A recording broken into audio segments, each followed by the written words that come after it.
least very good. Ayun, there you go. So good evening ulit, Josh, no, and welcome to another session of organic chemistry. Like what we mentioned, Ayan po. we're still under chapter 1, but if you will try to look sa mga organic chemistry books, it's already chapter 2. Then later, matatapos natin to tonight, we'll be moving on with part 3 of this presentation, no. So actually chapter Wala 3 po. na yun sa majority ng books. Hmm? Luis pa po. Hindi na po Boston. Yeah, we're done with the bronze and dory. So parang quick recap lang. So yesterday, we're done with the bronze and dory definition ng acids and bases pa rin. So madali naman yun intindihin. But we familiarize ourselves with the bronze and dory organic acids and organic bases. And that's the reason why we have this trend. So make sure, Josh, na to remember these trends. So to measure or to approximate the acidity, the acidic properties of organic compounds, you can have these factors, no? Element effects. Ano meaning ulit ng element effects? Saan? Titignan mo yung look for the hydrogen first. Yun muna yung lagi mong tatandaan. Look for the acidic hydrogen. And then, pag element effects, ano meaning nun? You're trying to consider what? Electronegativity mo. Okay, the electronegativity nung pinagkakabitan ng hydrogen. So where the atom where your hydrogen is attached, you need to consider that. That will be your element effects. And usually, what we will have is more electronegative element na attached sa hydrogen, more acidic. And then sa size naman, mas malaki yung um, atom na pinagkakabitan ni hydrogen, mas magiging acidic naman siya. The second one is inductive effects. What is inductive effects again? Ano yung inductive effects, Josh? Ito. Yung yung electron subject, yung parang pinupulpo siya. Very good. Electron withdrawing group. So, they are not directly attached to your hydrogen, ha? Tandaan mo yun, Josh, ha? Yung mismong electron withdrawing group mo, it's not directly attached sa hydrogen. So, let's say meron dito ethanol tsaka trifluoroethanol, no? So, pareha silang ethanol. Your acidic hydrogen is both attached to your oxygen atoms. However, yung kabila, yung trifluoroethanol contains 3-fluorine. And then this 3-fluorine atoms, even though they are not directly attached to your hydrogen, they can still have these inductive effects, no? When you say inductive effects, yung electron withdrawing group, such as fluorine, a highly electronegative element, they're trying to withdraw electrons away from your hydrogen, making your hydrogen more acidic. Kaya nagiging mas acidic kapag meron kang electron withdrawing group dun sa molecule mo or compound. Then finally, we have resonance effects. So, when you have resonance sa mismong conjugate base mo, no? Kunwari, natanggal mo na yung hydrogen. Nung natanggal yung hydrogen, when you form the conjugate base, if that conjugate base will have a resonance structure, the acid is more acidic, or the original acid is more acidic compared to your other compounds, no, without resonance. Okay? Parang 'di ba ang definition nga natin or ang trend natin dito is kapag mas stable yung conjugate base na nabuo, when you remove the hydrogen, it means yung pinanggalingang acid ay acidic. Okay? So again once you remove the acidic hydrogen from your original acid to form its conjugate base, and you'll see that its conjugate base is really stable. Let's say you have the element effects, the inductive effects, or presence ng resonance, we can say that the original acid is actually acidic in nature. Okay? So now we're done with this one. We'll now proceed with the Lewis acids and bases. Ang Lewis acid and base ay hindi bago sa'yo. Ano nga ulit meaning ng Lewis acid, Josh? When will you have a Lewis acid? Anong focus ng Lewis definition? Di ba ang Arrhenius nakatingin kay proton? No? So, dapat merong proton sa formula. Si Broadside Lowry, proton din siya nakatingin. Yun nga lang, may proton donor and proton acceptor ka na. Proton donor, sino nga ulit yung proton donor sa Broadside Lowry, Josh? si proton donor is, si acid. Very good. The bronzodoric acid proton donor. Then this time, let's move on with Lewis. Na-discuss na kasi natin to eh. Ano ang mga Lewis acids, Josh? Saan muna nakafocus si Lewis definition? The Lewis definition is focused on what? Movement of what? Ayan, ilang beses na natin yan na-discuss. Sa coordination complex, yan din ang ginagamit natin eh. Lewis acid base Electron eh. Electron pair. Electron. So, sino ang electron pair acceptor?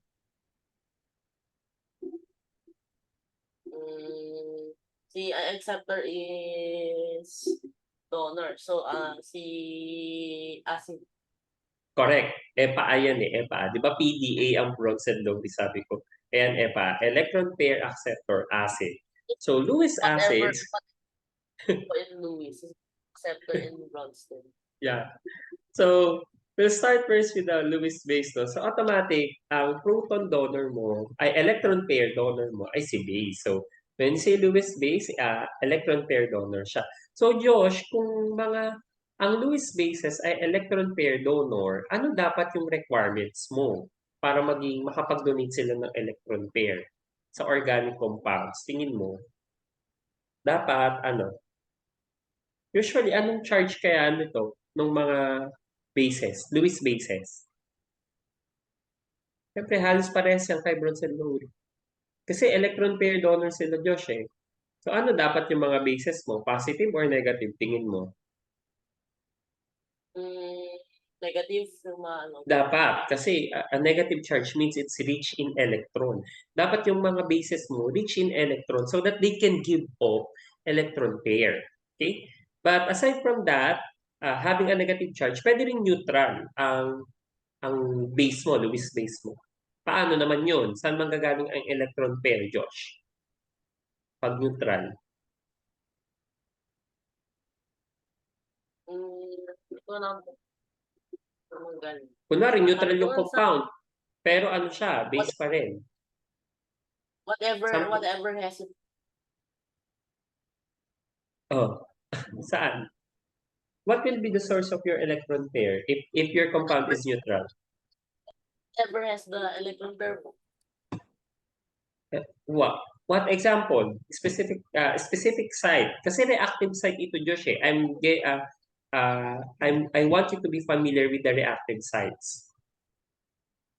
Kapag meron ka, Dito po.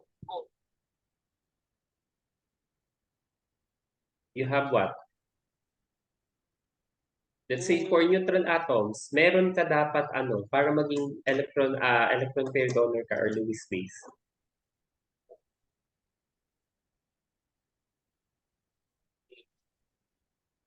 Meron nga pong mga electron pairs. Anong kind ng electron pairs yun? Kasi dapat rich siya sa electron pairs para maging Lewis base. That's the heart ng definition ng Lewis acids and base. Electron pair movement yan. Dapat rich sa electron. So, kung rich sa electron, tapos neutral siya, hindi kasi siya negative eh. Saan manggagaling yung electron mo? Pwede siya manggaling sa ayan, katulad nito, methanol, example. Saan manggagaling ang electron pair? Dito po sa O. Okay, ano bang meron sa O? Why is your oxygen atom will be your electron pair donor? Still has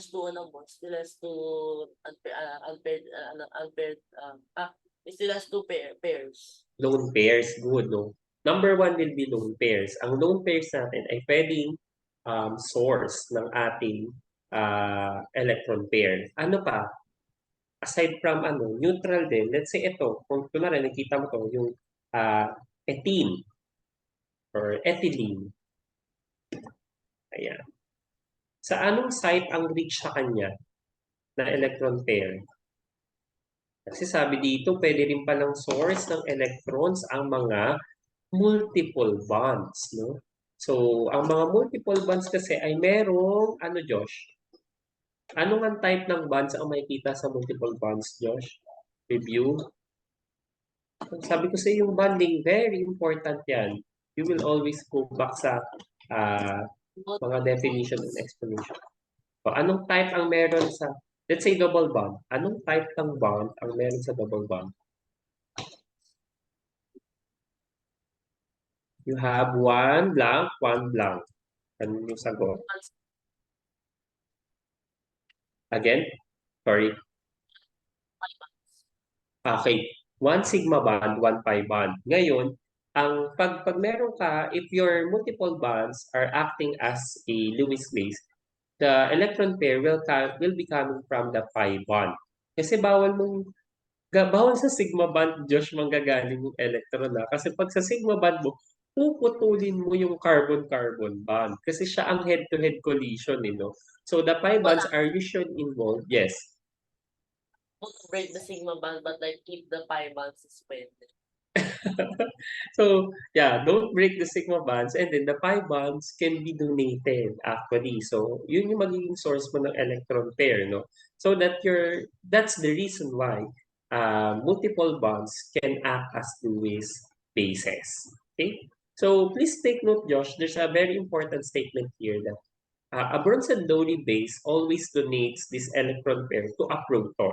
However, a Lewis base donates this electron pair to anything that is electron deficient. Yun yung maganda sa Lewis definition, no? Hindi niya nililimit na, dapat sa proton lang ibibigay yung electrons. Kasi di ba, sa Bronson-Lowry base, sino ba yung positive dito? Yung H+. So the H+ accepts the electron pair. That's only limited for Bronson-Lowry. So it limits the definition din ng Bronson-Lowry base mo. Sabi niya lang, si proton lang dapat ang ifo-focus natin na electron pair acceptor. Kasi siya ang magiging acid, no?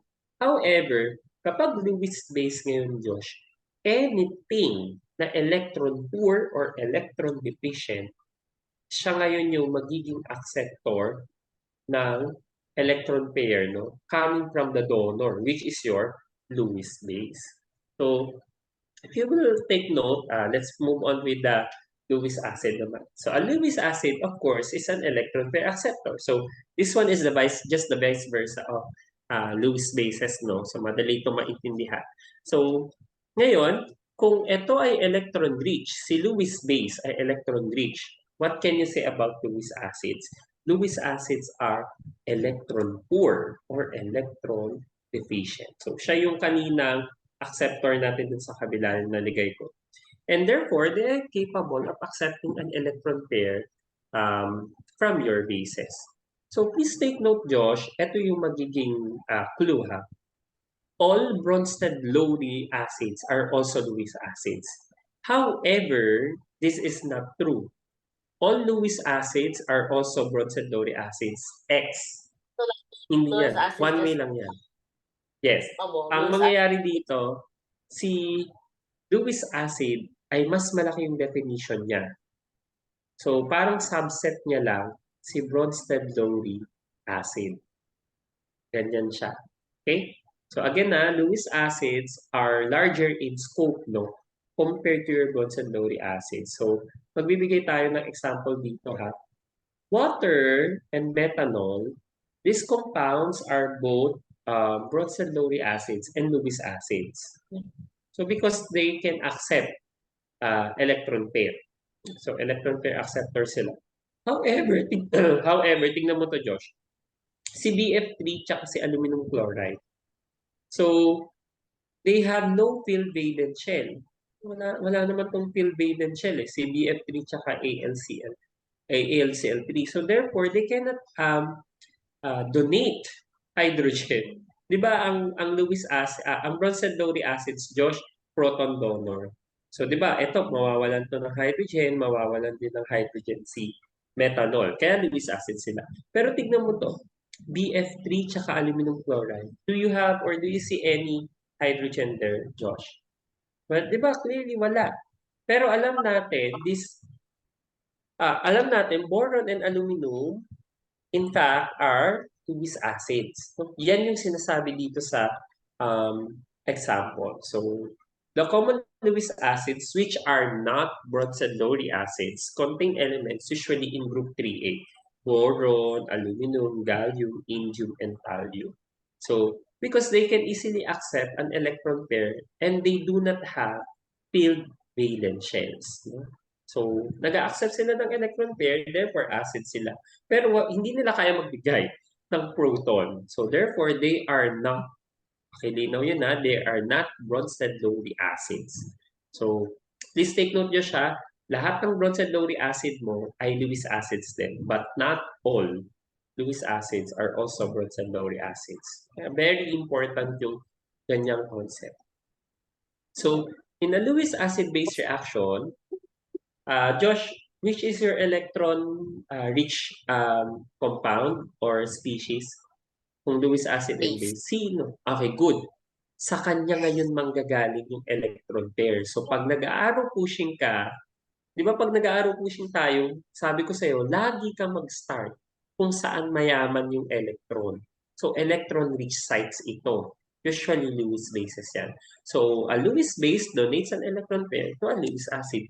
So you need to show the movement. So example ha, we have here the reaction between BF3, boron trifluoride, and water, which is a Lewis base as well, wherein water donates an electron pair to your BF3 so that you can form a new bond. Naalala mo kung anong tawag dito, Josh? It forms borax. Hindi. What I mean is, in general, anong tawag mo sa products ng Lewis acid and bases? Wait lang, Josh. Lewis adduct.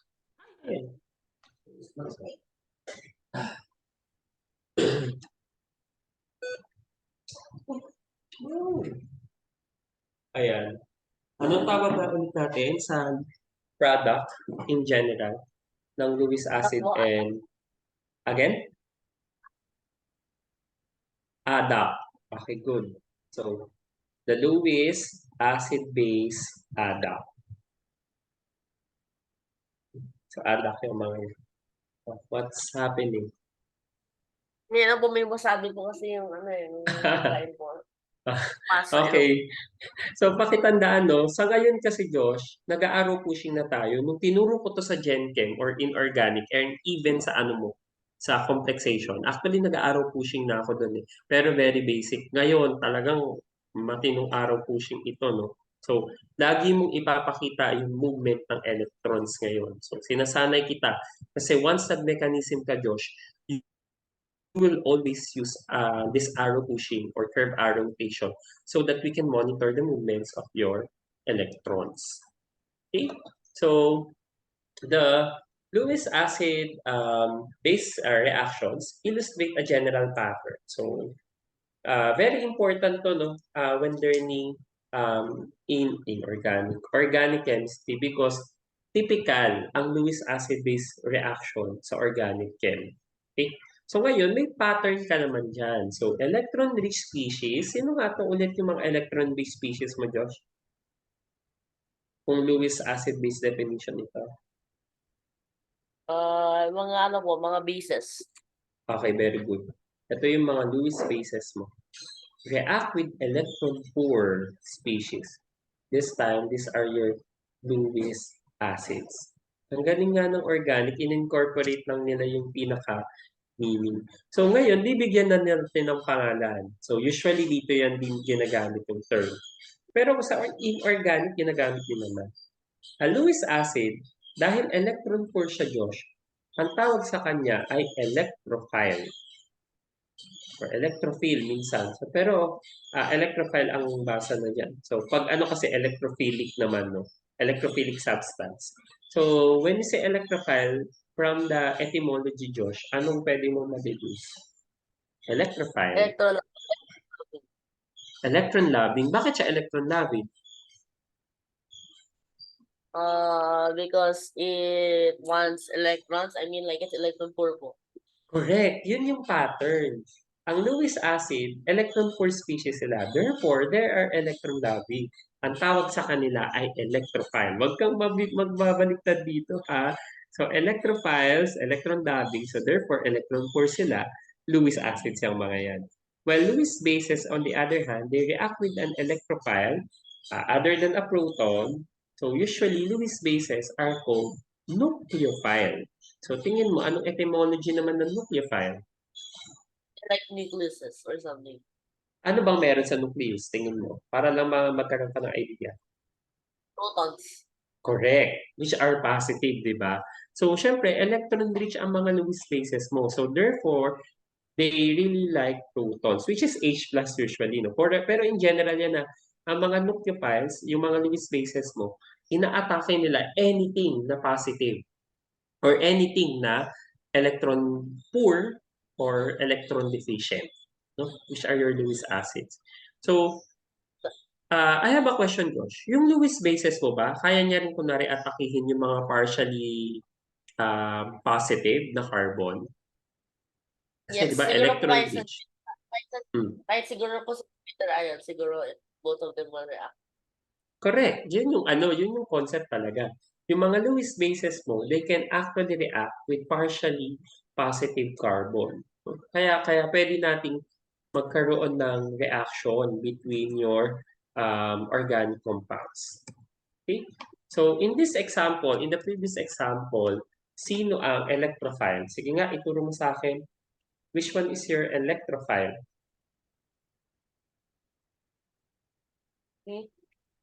Sinong electrophile? Anong compound? I'm asking for the compound.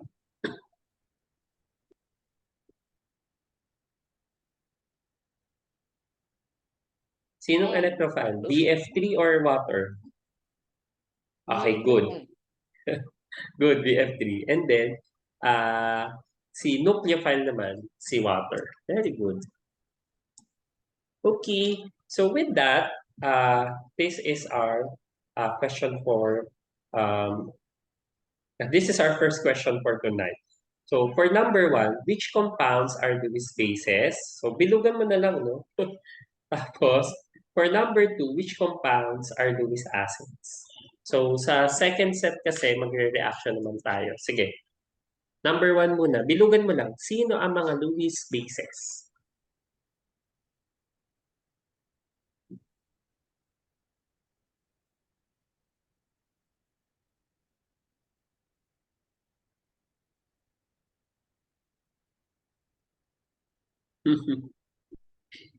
Herbals mo.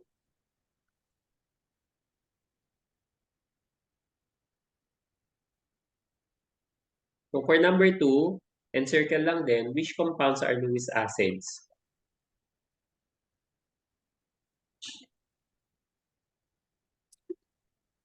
We're under slide 108 already. Sino ang mga Lewis acids? Alam ko nasa slide 170 ata tayo. We still have a lot to discuss. 167 slides. Kasi nga sabi ko sa'yo, 3 chapters talaga to. Pero ginawa ko, pinag-isa ko yan. Introduction lang to organic chemistry. Para ang second chapter kagad natin, unang functional group, alkanes. Okay, Lewis acids. Which are your Lewis acids?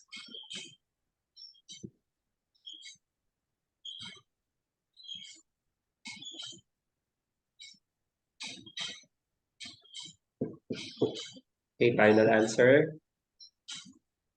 Tingnan mo. Ayan, ganyan yan. Tama, tama, tama.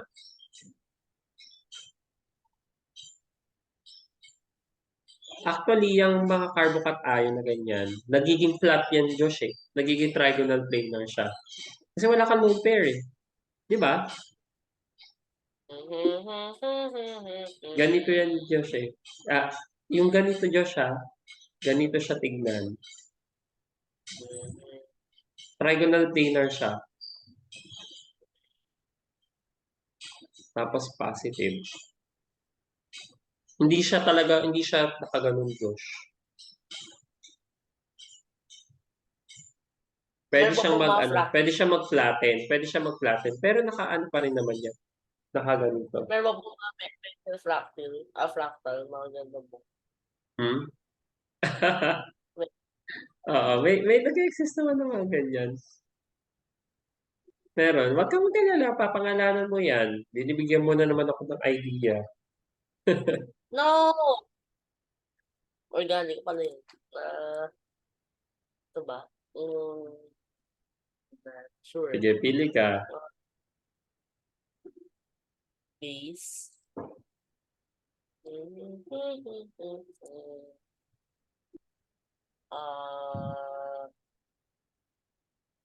Na may BR minus. Negative siya, okay. So, no. Kasi lang po yung problems. Hmm? Sure ka na? Yan na yung final? Opo. Wala na po yung, nawala po yung mga problem. Ay, nawala? Ayan. Ayun po. Ulit. Acid. Acid.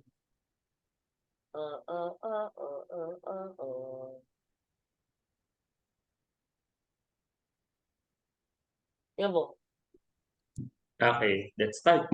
Sige, check natin. Okay lang, hindi pa naman to ano problem set eh. So, let's start. Lewis Sabi basis, madali to, no? daw po na all of them are wrong. So, sa Lewis basis, madali ito. Hanapin mo muna yung mga negative. May negative ka, ayun, hydride. So, hydride is a base kasi electron rich siya.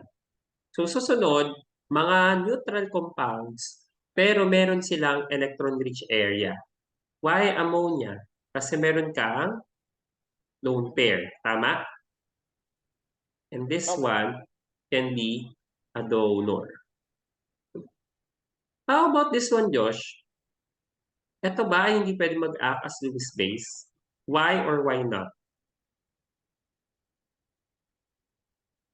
Yeah, acetylene. Sulat ko muna yung mga pangalan nila, no? Eventually, ano. Di ba, ang triple bond by electron rich? Yes or no, Josh? Ang triple bond. Definitely, electron rich yan. Kasi nga, ang dami mong electrons dyan, na electrons yan yung nandyan. So therefore, yung multiple bond can also act as a Lewis base. Lewis base din siya. No? So, pwede siya mag-donate. So, donor. May tanong ulit ako, Josh. Sinong bonds nga ulit or bond ang napuputol kapag sa multiple bond? Sino lang? 5 bond. 5 bonds lang. Bawal mong putulin ang sigma bond kasi puputulin mo yung compound. Mawawala yung carbon-carbon bond mo. Kasi siya yung Kung head-to-head patuloy na, collision. kung magkakaroon daw po, tapos ano papatuloy ko yung sigma bond. Magbe-break apart siya. Pero we don't have a way to cut things. Kasi ang nakapalibot, di ba? If you will recall, ayan na, babalik ka tayo ulit dun sa ano mo. Let's say, ito yung carbon mo. Tapos, ito ngayon yung isang p orbital. Then another carbon. Ito yung another p orbital. Anong bond nga ito? Anong bond ito? Yes, this is a sigma bond. Ngayon, pag may pi bond ka, ito yung another p orbital, Let's say p x ito, then ito ay py, then another py. So ngayon, dito nagkakaroon ng pi bond, sideways overlap. No? So sa kilid lang siya. Meron pa ba tayong another p orbital, Josh? Aside from px and py? Hoy, how many p orbitals do we have? PZ. So, pag may PZ ka, so syempre, ito, tapos ito, then another ito. Tapos sideways overlap. Tingnan mo, yung third na na pi orbital mo. Ginawa po, Ano? super stable. Ngayon, ano nangyari? Nasaan ang sigma bond? Try to see. Nasaan ang sigma bond? Ito po, sa gitna. Correct. At napapalibutan sila. Napapalibutan na siya ng pi bond, no? Kaya ang hirap niyang putulin, Josh. Kaya parang quite impossible yung gusto mo ang selectively, no? Selectively, puputulin mo lang si sigma bond. Hindi. Ayan, ganyan yung nangyayari. Nasa loob. Why not putulin na lang? You cannot cut. If you want to cut the sigma bond, you need to cut first the pi bonds. Okay? Pwede bang ganun po may parang, ano na lang po, something physically preventing, pero nagbaban pa rin. No, none. Okay, so we're done with 1. Kasama si acetylene. Susunod, Josh, ito, Lewis acid. Actually, yung mga alcohols mo, both sila Lewis acid and base, no? Pero ito, Lewis acid siya kasi alam natin, kapag nag-react ang alcohol sa strong bases, ano nga bubuo? Pag nag-react yung um, alcohol sa Lewis bases, strong base, ano nabubuo, Josh? Nabubuo. Yung mga ano po, mga You remove what? You just remove the hydrogen there and you'll form what? Let's say for this one, this inform is yung salt. ethanol. No, hindi salt ang nabubuo. You form what? Ayan, ethoxide, no? So, negatively charged alkoxide. So, alkoxide yung mabubuo mo. So, which is a very stable base. Okay? So, yeah, correct ito. This is a Lewis acid. This carbocation is also a Lewis acid. That's correct. So, sure naman tayo ano yan. Lewis acid yan. Kasi positive siya, di ba? So, dahil positive siya, Lewis acid talaga siya. Very electron poor or electron deficient. Of course, we're highly sure here. Uy, by the way, balikan natin to, no? Bakit hindi kasama si propane sa Lewis bases? Kasi you don't have any what? Don't have Propane. any You don't have multiple bonds and you don't have charges or any electron-rich site. Yun lang yun, no? You don't have any electron-rich site dun sa propane mo. So, may tanong ako sa iyo, Josh. Si propane ay anong type ng bonds ang nandyan? Anong makikita mo? May multiple bonds ba sa propane?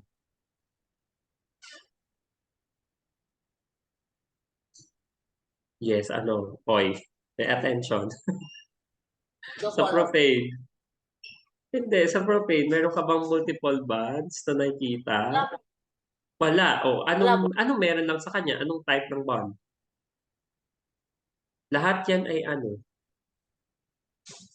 They're all They are all single bonds. very good. They're all single bonds. If they're all single bonds, they're all sigma bonds. And sigma bonds are really hard to break. So, dahil ang hard niyan i-break, kahit Lewis bases, Josh, a very strong base, hindi niya kayang kunin yung hydrogen niya. Ano mapapansin mo sa mga ganyan? Alkanes. They are unreactive. No? Yun yung una mong punto diyan. Alkanes, dahil ang hirap putulin ng sigma bond, kasi lahat yan, sigma bonds lang, lahat single bonds. So, they are usually unreactive. So, therefore, if unreactive sila, yung alkanes mo, you will see them in nature na gases lang talaga o kaya pwedeng liquid na yan, no? Pero pure, kasi nga unreactive yung mga yan. So, we'll also consider their properties sa latter part ng discussion natin. So, balik tayo dito sa number 2. Si bromine negative, sure ball naman tayo dito, Lewis. Hindi to Lewis acid kasi nga negative siya eh. No? So, ayun. Wait lang.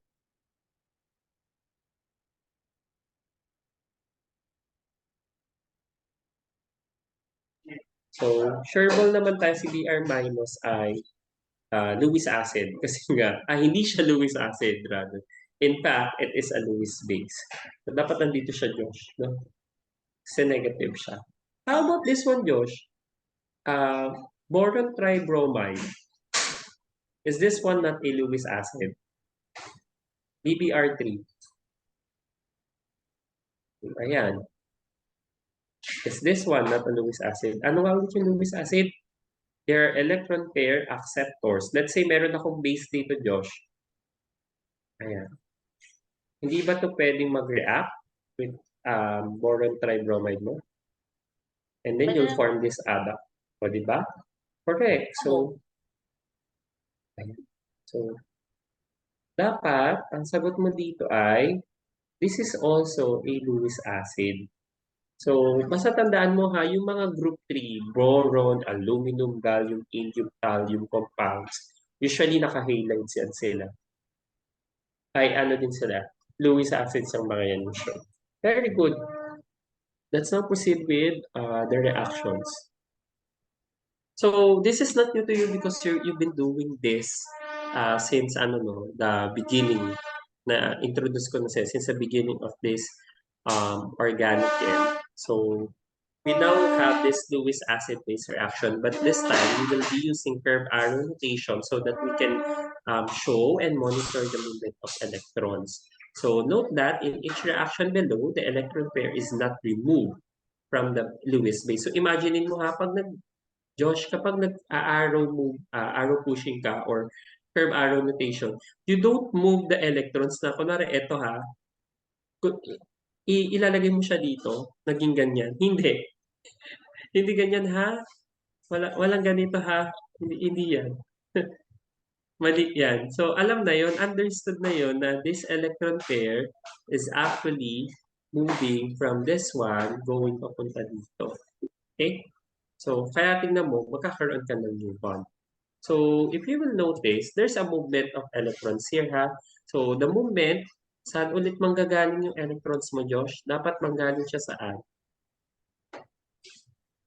Saan manggagaling ang Ay, ano electrons? po, dito po kay bromine. Which is electron-rich kasi siya. So, nucleophile ngayon si bromide. No? Bromide ion siya, in fact. Tapos, pupunta kay carbocation, di ba? Carbocation ito, which is an electron-poor region. So, therefore, electrophile siya or electrophilic region yan. So, pag narinig mo yung term na electrophilic region, nucleophilic region, etc. Ganun lang din yan, electrophile and nucleophile. So, you'll now have a new bond. So, tignan mo to, Josh. May Lewis acid ka na carbocation and then nabuo ka na mayroon kang Lewis base sa bromide. You now have a new compound. Diba? Tingnan mo itong Lewis acid mo na carbocation. Supposed to be ano lang nakikita mong elements. Introduction to sa functionalities. CNH lang, di ba? Carbon and H lang yan, di ba? You don't see any heteroatoms here. Pero dito, nagkaroon na ng halogen. So, anong tawag mo dito? Alkyl halide. No? So, tignan mo ha, nagkakaroon ka ngayon ng transformation. From carbocation containing only carbon and hydrogen, we can now convert that into alkyl halide by reacting it with a Lewis base such as bromide, chloride, iodide, etc. Okay? So, we also have this one, no? So, aluminum trichloride reacting with, or aluminum chloride lang, no? So, kasi inorganic compound siya. Reacting with your Lewis base, which is methyl chloride. Since methyl chloride contains chlorine, this one is electron-rich. That will be your nucleophile. It will react with your aluminum dahil yung aluminum mo ay electron deficient or hindi naman siya electron deficient, no? Hindi filled, no filled Baden shell. So therefore, this one can accept electron. So you now form an adduct here. So this is your Lewis acid base adduct. Okay. So in these are the ano nga ito, hindi ko mabasa. Drawing products of Lewis acid base reaction. So mga pointers lang ito, no. So nilagay ko lang yan para at least lagi mong may pointer ka for creating arrow pushing or curve arrow notation for Lewis acid. Josh, sobrang important sa organic chem nung arrow pushing tsaka curve arrow notation or curve arrow notation because this is the heart ng mga mechanism. No? So, I'm really familiarizing you on how to create arrows, etc., how to show movements of electrons so that when we go to mechanism, it's easier for you to understand. Okay? So, in other Lewis acid-base reactions, one bond is formed and one bond is broken. That's the usual stuff na nangyayari sa Lewis acid-base reactions. So, to draw the products of these reactions, keep in mind the following steps. So, ano ba yung mga steps na yan? C. Always identify first the Lewis acid and base para at least alam mo kung saan manggagaling. Madali. Madali kasi yan. Kapag na-identify mo si Lewis base, that will be the source of your electron. Then, pupunta siya sa Lewis acid mo.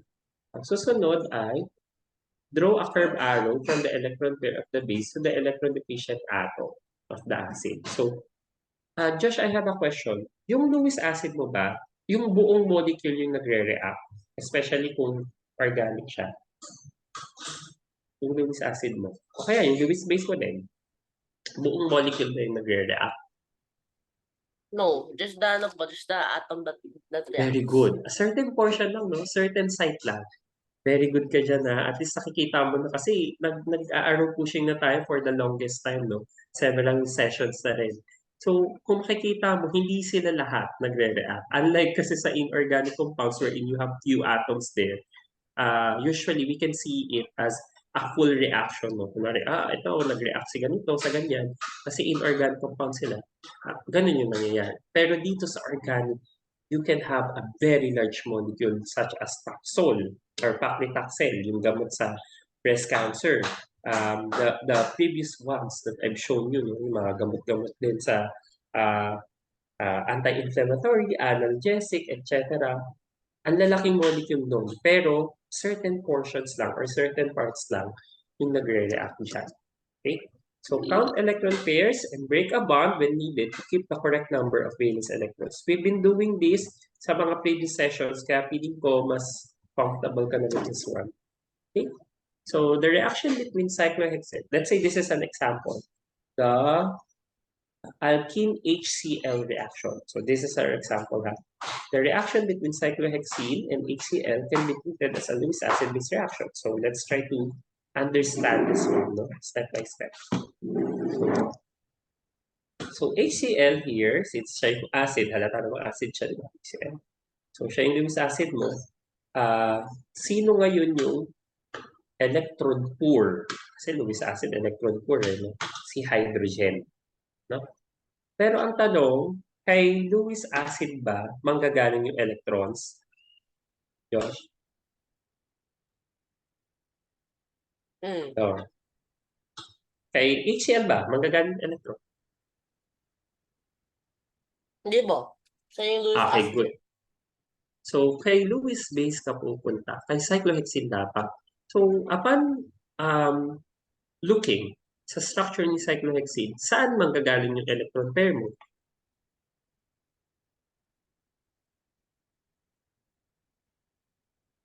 Ano na? Dahil sa ano po, sa mga bases. Yeah, sa Lewis base ka. Siyempre, Lewis base cyclohexene. Pero upon looking sa cyclohexene, specifically, saan manggagaling ang electrons? Double bond po. Double bond. Sa double bond, sa pi bond. So ngayon, pag mag-curve arrow notation ka, ganito. So, move mo to, tapos, ayan, ang pangit ng aking curve arrow notation. I-click ko po on purpose yung line. Mag-annotate na nga lang ako. I'll just do annotation. So, coming from here, imumove mo to, and then pupunta dito kay hydrogen. Once you have this hydrogen, ano mangyayari sa HCl bond? Kailangan mo siyang i-break apart. Yung ginagawa natin, di ba? Kinuha na. So, ngayon, mapuputol ngayon to. So, what will be the products? Hydrochloride po. Meron kang hydrochloride. So, let's say, andito yung isang H and then plus. Okay, good. You have a cyclohexene na may positive charge, carbocation. Plus what? Ano yung byproduct mo? Again, what's your byproduct? Yan, minus po. Tsaka. Okay, good. That will be your conjugate base nga, no? Or byproduct mo siya. Cyclohexene, share confirm. Check natin, no? Kung ano yung mangyayari.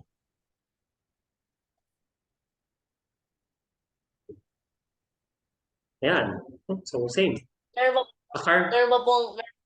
ba pong confirmation pag naging ano na po siya, mag-change ba po siya ng confirmation pag naging cyclohexene na siya? Ay, oo.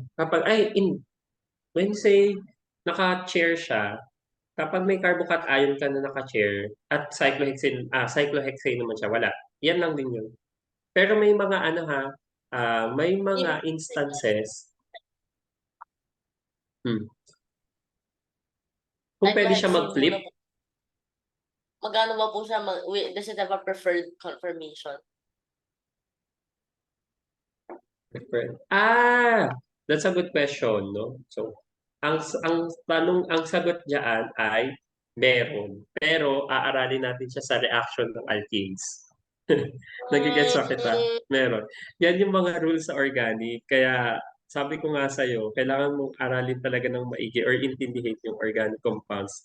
Kasi may mga rules talaga yan na kunwari merong ganitong nakakabit kay cyclohexane. So, pag nadagdag si hydrogen, saan siya kakabit? Doon sa ganitong side or sa ganitong side, etc. So, may mga rule yan. So anyway, upon the formation of your carbocation, you also form a chloride ion. So because two electron pairs are involved, so we also see two curved arrows, not two curved arrows.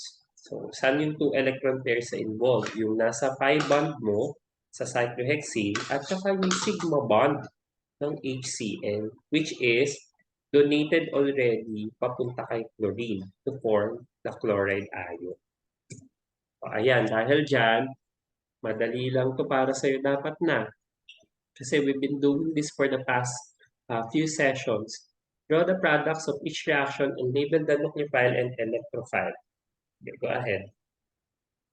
So, ang pag nucleophile, Josh, lagyan mo na lang ng N. ito Tapos po pag lalagyan ng N. electrophile, E. Ayun, kunwari lang to ha. Kunwari, ito E mo to, tapos ito yung N. Ganyan lang. So, alam ko na yan. Electrophile si BF3, nucleophile si um, dimethyl Ang ko po, ether. pag may naglagay po kayong kunwari lang, sabihin it's purposely wrong. Hindi ko alam. Sinano ko lang yan. Ah, hindi yan sadya. As in talaga nilagay ko lang yan. Just my intuition. Okay. Uy, mag-aaraw chlorine ka pa. Sa ilalim mo na lang yun. Sige, I'll give you, kaya mo yan siguro 5 minutes? Simple. Tapos, Predict mo din yung products ha. Ayan. Oh no, you don't have a loan fair for boredom.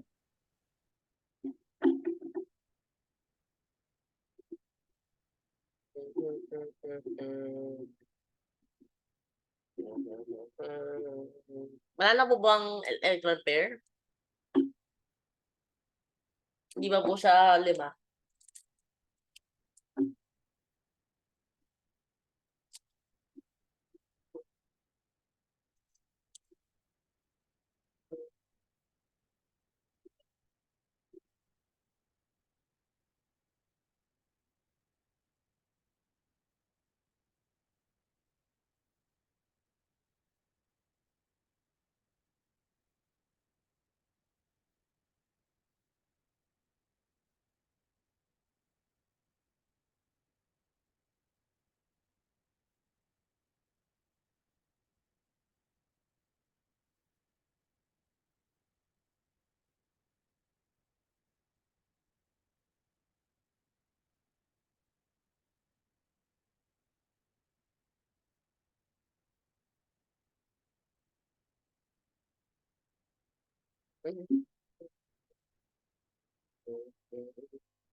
Ito na lagay N.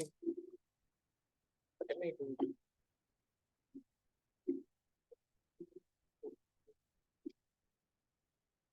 Ayan, ENN lang or electrophile and nucleophile. Parang naglalagay ka lang ng random letters dyan. Sa bagay, hindi mo na kita ko-commentan. Sige. Oy, tapusin mo yan within 5 minutes ha. Tapos mag-aaraw pushing ka pa, tapos products pa. Wait a minute.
What abomination is that? What abomination is that? Proper, so that will be for. No, you're forming an adduct, but it's not it's not logical. Tsaka tignan mo, H3O na nga yung acid mo, sabi mo, dapat matatanggalan siya ng hydrogen. Ayan na naman. Sige, sige, tama ka dyan. Just wait lang, babalik ako, kainom lang tubig.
Oh, nag-enjoy ka dyan kasi you're drawing now, compounds.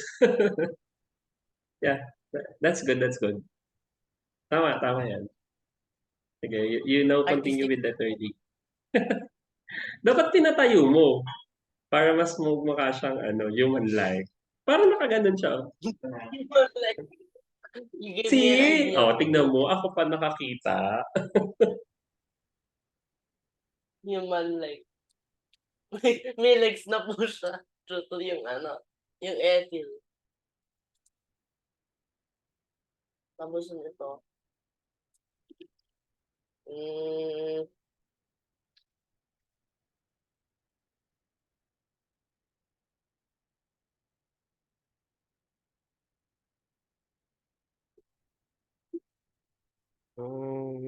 Kulang ka, wala yung charge.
Mhm.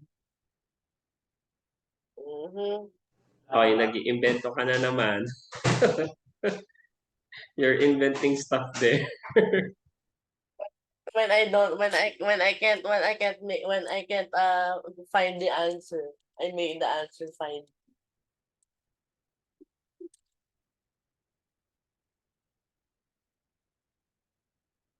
Hmm.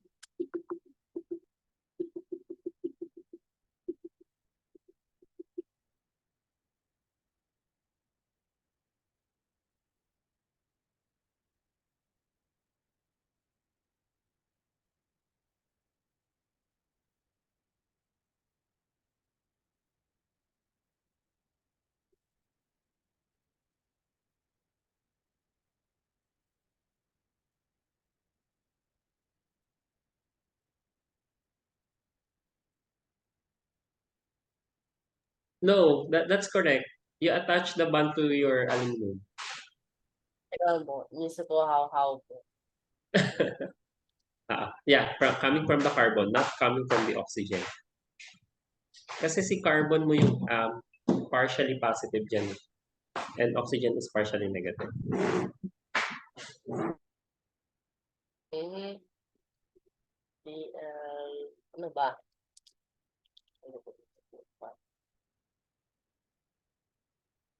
Yun na lang, iwan ko na lang po sila na as emitter ions instead of dealing with them further.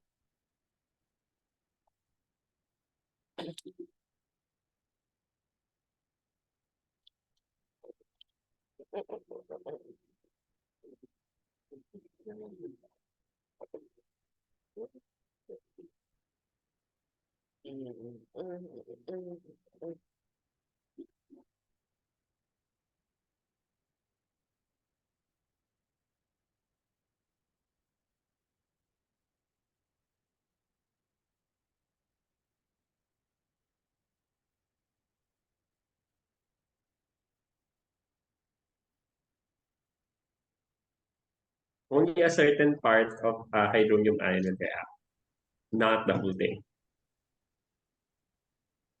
Tignan mo, i-spread out mo si hydronium ion, Josh, para mag-ano ka, may kita mo siya. Si aluminum, pwedeng ganito, Josh, oh. Mag-e-exist yan. Apat na bond. Tapos Exist po yan. negative ang charge. Oo, di ba? AlCl4 negative. Ay, naku. Nag-ano pa tayo? Nag-inorganic inorganic chemistry pa tayo if you can't remember that. Di ba na po siya neutralize? Yeah. Pwede naman yun. Pero sa mga susunod na ano, let's say when we go to, that's a ketone, right? When we go to carbonyl compounds, you will see that actually natatanggal talaga yung ano yung isang chlorine, no? So you can attach chlorine there to your partially positive carbon. Pero but for now, that's correct. Yan lang muna tayo. Kasi yan naman din talaga yung sa mechanism.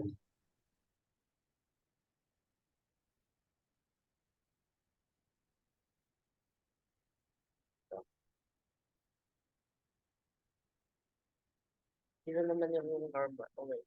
Mhm.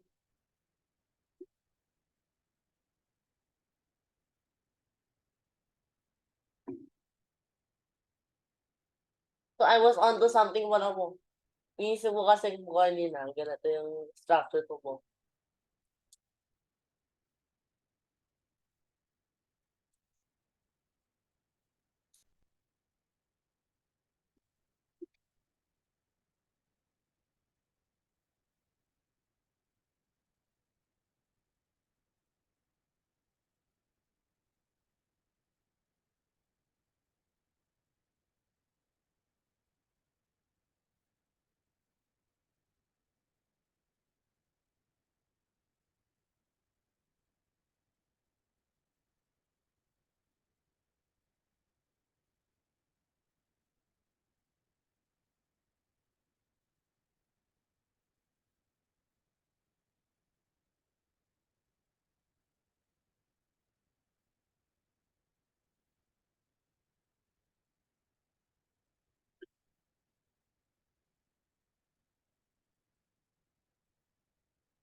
You spread out the hydronium ion.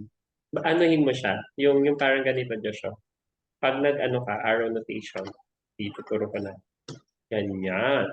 Diba? Ganyan ang ang Pa siya hydronium. isa-spread. Eto. Are you not seeing what I've drawn in the presentation? Ba't na po siya isa-spread out? Yan. Kasi, sino lang magre-react? Sinong Si partially oxygen. positive dyan? Hindi, si hydrogen.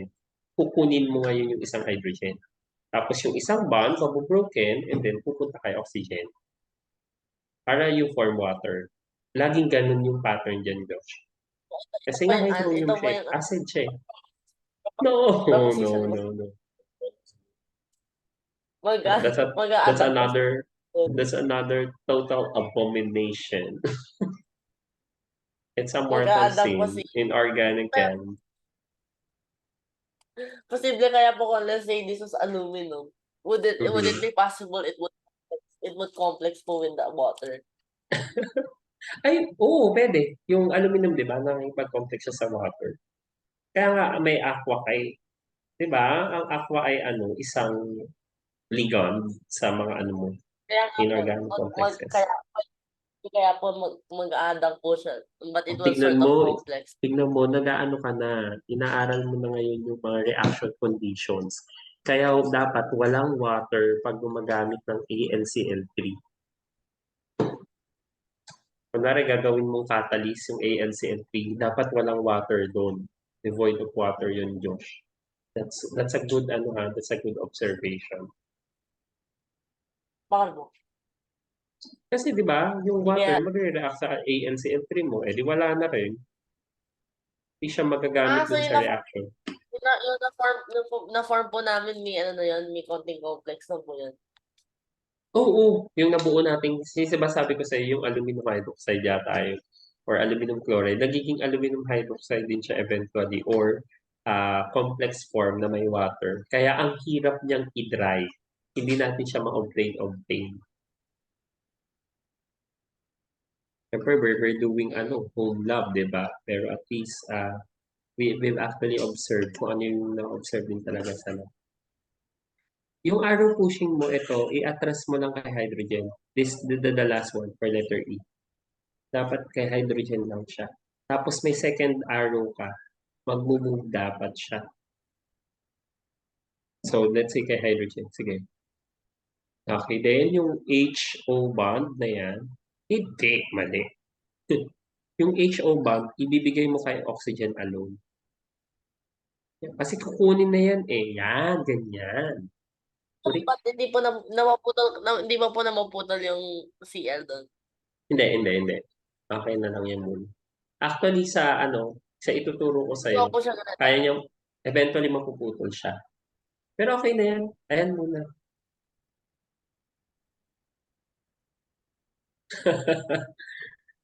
Grabe, kawawang carbon yung nasa gitna. Grabe yung carbon mo dyan. Hexavalent. Sabihin Yeah, I think you're good with this one. Sige, check natin ha. So, of course, for marami letter po A, mga person compounds po. yeah. Sa letter A, usually ang mga person compounds, magagawa mo yan sa mga ethers eh. Ether kasi to. Sa letter A, BF3, this is your Lewis acid. So, dahil siya yung poor, siya yung may electron labbing, so electrophile. Correct? Pero po pag-amphiprotic po siya, Okay. pwede pong ganito yung No. Then, pupunta dito, correct, no? So, to form BF3, then O+. So, ano nga ulit tawag mo sa oxygen na positive? oxygen na Carbocation. positive. Carbocation pag carbon. Pag oxygen, ano? Hindi. Oxycation. No. Oxycation. No, oxonium. Akala ko po oxation. Oxacation. No. Mali. So, ayan. So, correct naman. Correct yung product mo. Mga nitronium, mga gano'n mo. Yes. Nitronium is positive actually. Ito po yung carbon, hindi po sa carbonium. Ewan ko din. Bakit Feeling ko ginawa nila ng carbocation para madaling Ano po matandaan yung ng students. Kasi very kailan ano kailan na po siya magta-cut off? feeling ko kasi very ano siya, very common siya sa organic chemistry, yung formation of carbocation. That's the reason why they opted to use carbocation so that the students can easily associate the positive charge to the carbon. Kasi alam na nila from Gen Chem, cation is positive. Pag Hindi ginawa ba mo po kasing siya carbonium, ginagamit din po yun? 'Di ba carbanium? Ginagamit po yun? Parang carbanium din yata carbonium. ginagamit. Parang meron pa. Alam ko nga sa mga old books may carbonium. Pero I'll confirm later habang nagsasagot ka din sa mga susunod nating ano. Kailan po siya nagka-cut off? Meron ba pong parang sulfonium tsaka ano, Yeah, may sulfocation? sulfonium. May sulfonium. Mamimit na sila. Kailan ba po siya magiging cation? Yung borocation? Mga ganun po. May Kailan po, borocation ka. pero hindi po siya boronium. Alam ko ang boronium at borocation ay parang synonymous. So I'll ginagamit confirm it. talaga Oo, yes. Boronium tsaka borocation. Pwede din borocation. Another term siya for boronium. If I'm not mistaken ha, confirm ko yan, Josh. So, ayan. Punta muna Opo. tayo sa number 2 mo. Of course, yung negative mo yung nucleophile kasi ito yung Lewis base mo. Electrophile ngayon to. Correct? So, ayan. Attack. So, you now form an alcohol group. Very good. This is isopropyl alcohol. Then sa letter C, BBR3, you form again of sodium. So, parang parehas lang siya ni A. So, nucleophile mo si diethyl ether. BBR3 is your Saka may tinatawag ko. Last na kayo. yes. Di ba ko pala say, hypothetically. Don't take me, don't take the messenger for it. Kung kung si Livermore formed, formed, yun. How would you Livorium. name po? Livorium. Meron na po Livorium. Oh, what? Oh, what's your suggestion? Livermore kasi po siya. So, ano po yung yung? Meron na po siyang yung eh. So, liverium nga yan. Livorium. Livermorium. Liverium. Meron po siyang pangalan? Hindi, in case ka, hypothetical nga, di ba sabi mo, liverium, o kaya, livermorium cation na lang, para sure. Oh. That's a very safe, thing. Anyway, your letter C is also correct. Tapos, okay, electrophile, nucleophile, Letter D. so attack. Josh, pwede rin nga yung sinasabi mo ha, yung kanina, dadalawang arrow notation ka doon. So, ganito, hindi ko napapakita yung CH3 ha. Tapos, ganito siya.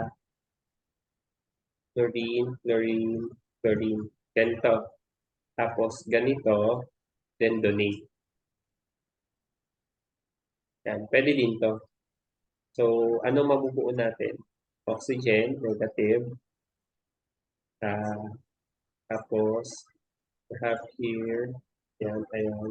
Then, aluminum. Tapos, dalawang chlorine na lang. Okay? Tapos, plus Cl minus. Tama yun, yung ginawa mo ni kanina. Okay lang yun. Pero hindi mo kasi pinakita, Josh, yung pag-alis ng chlorine. Ganyan siya dapat. No? That's also correct. Anyway, sabi ko naman sa'yo, pwede din naman to, no? Sa umpisa, okay lang yan. So, this is your nucleophile, this is your electrophile. Obviously, your hydronium ion is electrophile, and then this is correct as well. You form, your byproduct is water, but you also form a carbocation. Tignan mo, imagine mo, no, yung alkene mo, pwede pala siya mag-react sa hydronium ion na acid, and then you form a carbocation. Okay, we're good. So, let's now move on with another topic under the another part na tayo. We're actually moving sa another chapter, Josh, no? But in my domain, as your teacher, ato ay under One pa step rin, closer no? to practice. One step closer to practice. Yeah, this is the last part. So, actually, I'm still doing your practice set. Iniisip ko kasi, sabi ko, dapat medyo challenging naman. Para, kasi itong mga, Ito na po yung computer nyo. Para Tignan mo, stress tsaka mo tignan mo nagbago yung ano ko, no, yung parang teaching style ko sa'yo ngayon kasi ang organic kasi ay sanayan talaga ng mga examples. So, parang as much as possible, I want you to see many examples and do it by yourself so that you can be familiar with them. Please name this compound yung pinakita ko po. Please name this compound in its proper Yung ayun. spherical. No. Introduction to organic functional groups. By the way, Josh, if it's very impractical to name them, we can just give them a name. So, pwede yan sa yung mismo nag-synthesize, yung inventor. Pwede niyang bigyan niya ng parang, Ako po, papangalan ko po siya, Cartmillion. diba? It's up to you. Okay. So, okay, let's proceed now with our introduction to organic functional groups. This is not new to you kasi nung unang-unang session natin, in-introduce ko na sa yung mga functional groups. So this is the formality, no?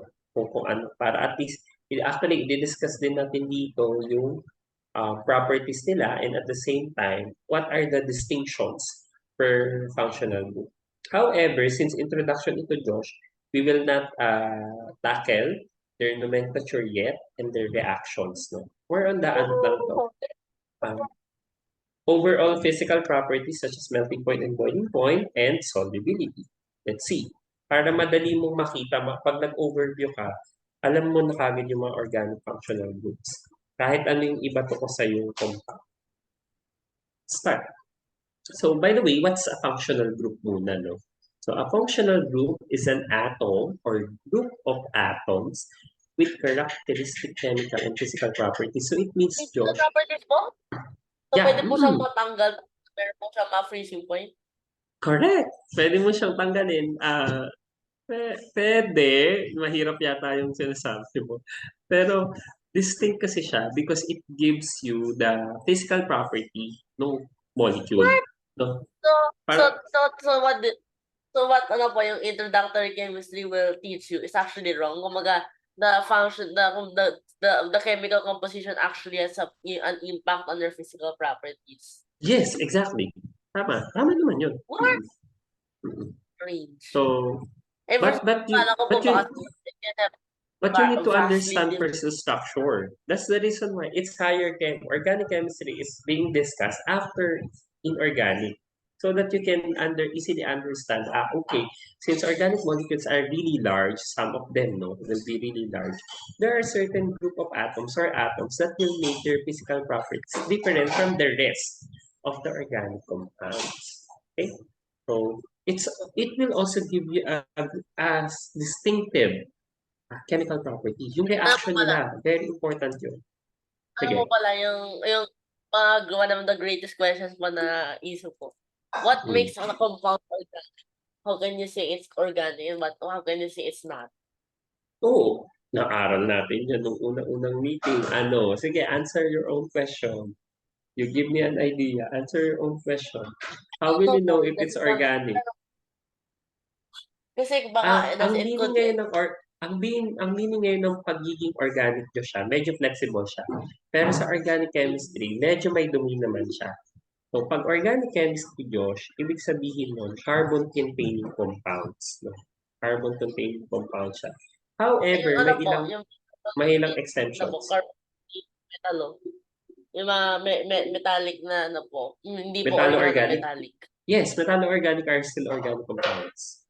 Pero it's a boundary between organic compounds and inorganic complexes. Kasi di ba metallo-organic sila? Nasa bridge siya ng dalawa. Organic sila in a sense that majority of their ligands are usually organic, but the central atom is inorganic. So therefore, we can also consider them as inorganic complexes. Pero in a general sense, they're called metallo-organic compounds. Organic pa rin yun. Wow, okay po. Ayan, so, katulad nito, yung definition mo kanina, or yung definition ko kanina, no? Most organic molecules contain, dapat nga hindi to most all. Sa akin all organic molecules contain a carbon backbone consisting of CC and CH bonds. No? Kung sa bagay, ang urea ay carbon nitrogen, carbon oxygen. No? So, wala talaga siyang CC, CH, pero meron pang CO. No? Okay, yung mga yung mga ano po, yung mga sinasabi ng mga boron nitrite organic compounds, they don't contain no carbon at all. Uy, hindi ang borocarbon meron. Organic boron. Organic boron ang tawag kasi dyan, Josh. Mga organic compound sila na may boron atoms o kaya organic compound na may sulfur atoms. You will be surprised. No? Pero ano kasi yan, Ano po, advanced yan. Beyond na yan sa organic. is diamond Kailangan, po organic compound?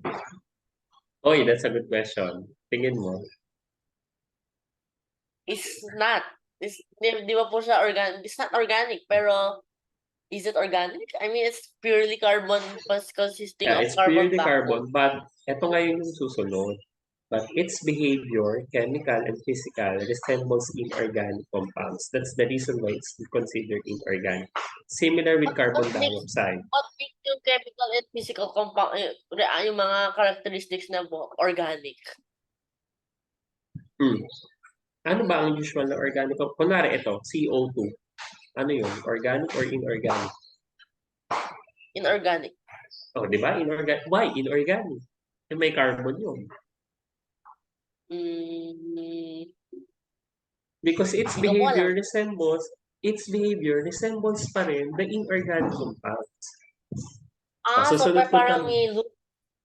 may mga there's a loose group talaga of real Yeah, organic. correct. Yung Ito, sodium they carbonate. resemble Sodium carbonate. inorganic. Inorganic. Kasi ang sodium carbonate, in a sense, ionic compound yun. So, still inorganic. Kahit may carbonate ka doon na CO3 2-. And carbonate is actually ionic by nature kasi yung behavior niya ay ionic din, no? So, or resembles inorganic compounds. Ngayon, may mga borderline ako dyan eh. Katulad nito, cyanide.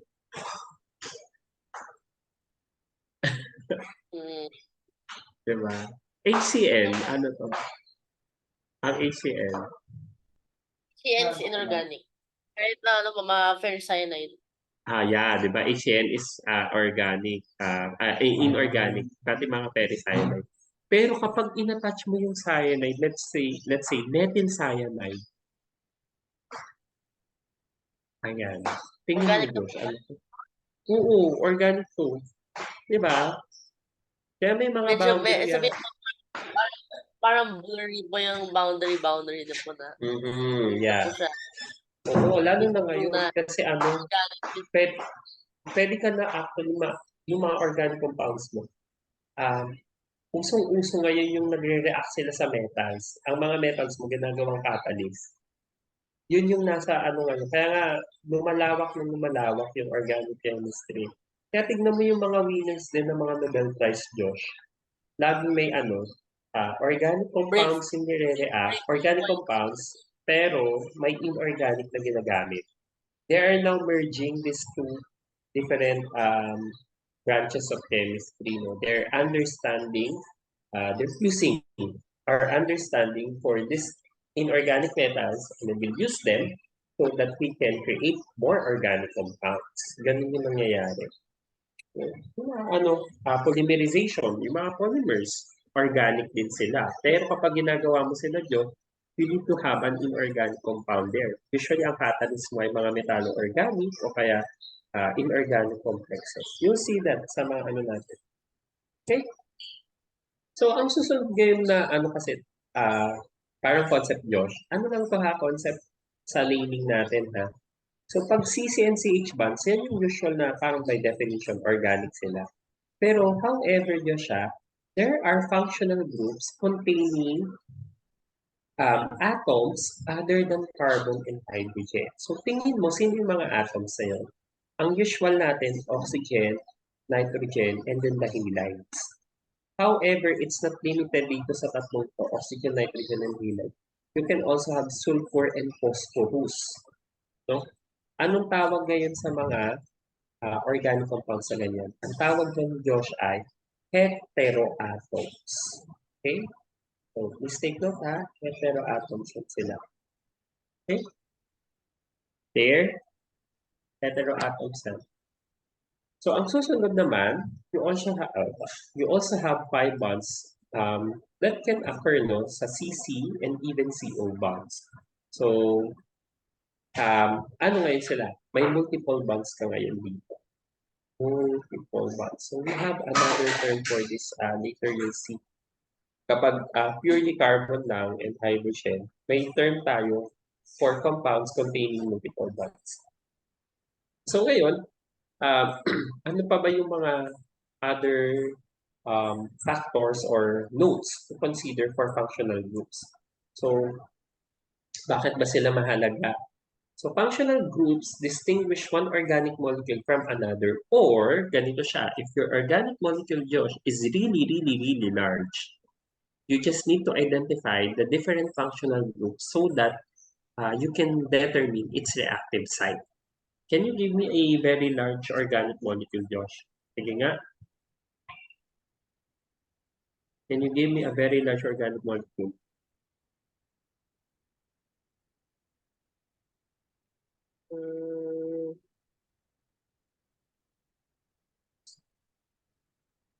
Oh, madami yan. Malalaking organic molecule. Polymer. Malaking organic molecule yun, di ba? Mga polymers, mga plastics, etc. Iba-ibang klase ng plastics. Mga ano yun, organic. Susunod, yung nasa Rubber katawan. po. Rubber is an organic compound and it's a very big one. No? So, tingin mo ba kapag kunwari pag nag-react ang rubber, yung buong rubber yung magre-react? No, a certain portion lang ng rubber. And that is where functional groups comes in, di ba? So, yun yung importance ng functional group so that we can easily understand the reactivity and the property of the specific material. Okay? At saka may tanong pa pala po ako. Let's say po, diba yung... Meron pa pala, hindi ka pa nagsasagot ng isa ko pang tanong. Ano pa ang example ng large organic molecule so that you can easily understand the importance of functional group. Sa katawan, meron tayo very good proteins, carbohydrates, lipids, nucleic acids, and one important example na ang laki nila, enzyme. Diba? Ang enzyme, usually pag nakakamit ka ng mga enzyme, ewan ko lang kung nakita ka ng mga journals, yan. Ang laki-laki ng enzyme mo, pero alam mo ba, isang maliit na portion lang, kunwari itong ulo, itong part lang yung doon didikit yung substrate mo. Okay? Diyan lang, kunwari ito yung substrate mo, ito lang siya. So imagine mo, ayan lang. O kaya yung enzyme mo, let's say, may toxin, Josh. Kunwari ito yung toxin. An evil toxin. So, yung evil toxin mo, let's say, dito naman lang siya didikit. No? So, and it will destroy the function of your enzyme. So, that's the functionalities there. Parang kailangan mong intindihin ngayon dito. Yung substrate mo, pag tinignan mo, ay, dito pala dumidikit yung substrate. Anong functional groups yung nandito? O kaya, ayan, sige, yung toxin mong drenowing mong toxin. Anong functional group? What functional groups are present here? And what is the reason why your toxin is attaching itself to this region? Kasi di ba Josh, kapag ganun, pwede nating i-prevent yung pag-attach ng toxin so that your enzyme will still work. No? So, isang ano yun isang way yun for doing medication against toxins. O kaya pwede rin naman maghanap ka ng molecule na kunwari, ito yung maghahanap ka ng molecule, Josh, na kukontra ngayon kay toxin. No? So that the toxin will not attach itself dun sa enzyme. Na-imagine mo? So, di ba? Uy, pero this is drug development yan, mga ideas yan sa drug development.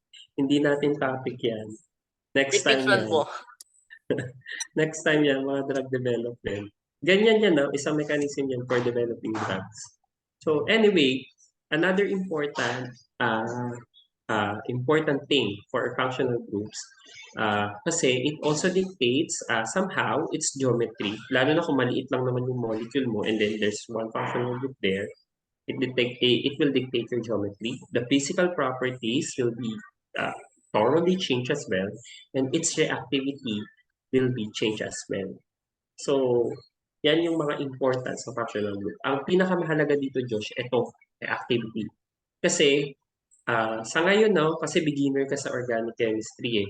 Ang pagturo ko sa'yo ng organic chemistry ay by functional group. No?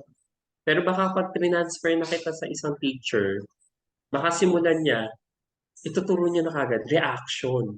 Kasi pwede mo rin i-group na yung organic chemistry into reactions. Pag ganun, Diyos, hindi niya babalikan na yung mga functional group. Parang dapat alam mo na yung mga functional group na yan. Dediretso tayo ngayon sa reactions. So, pero feeling ko naman, naka per functional group pa rin ang discussion. And then eventually, at the end, nung discussion, or at the end of your subject, parang pwede niyang i-summarize na. Sasabihin niya, actually, kahit regardless, Diyos, regardless of your functional group, you can just divide organic reactions into these groups. Isang way yon to discuss organic chemistry.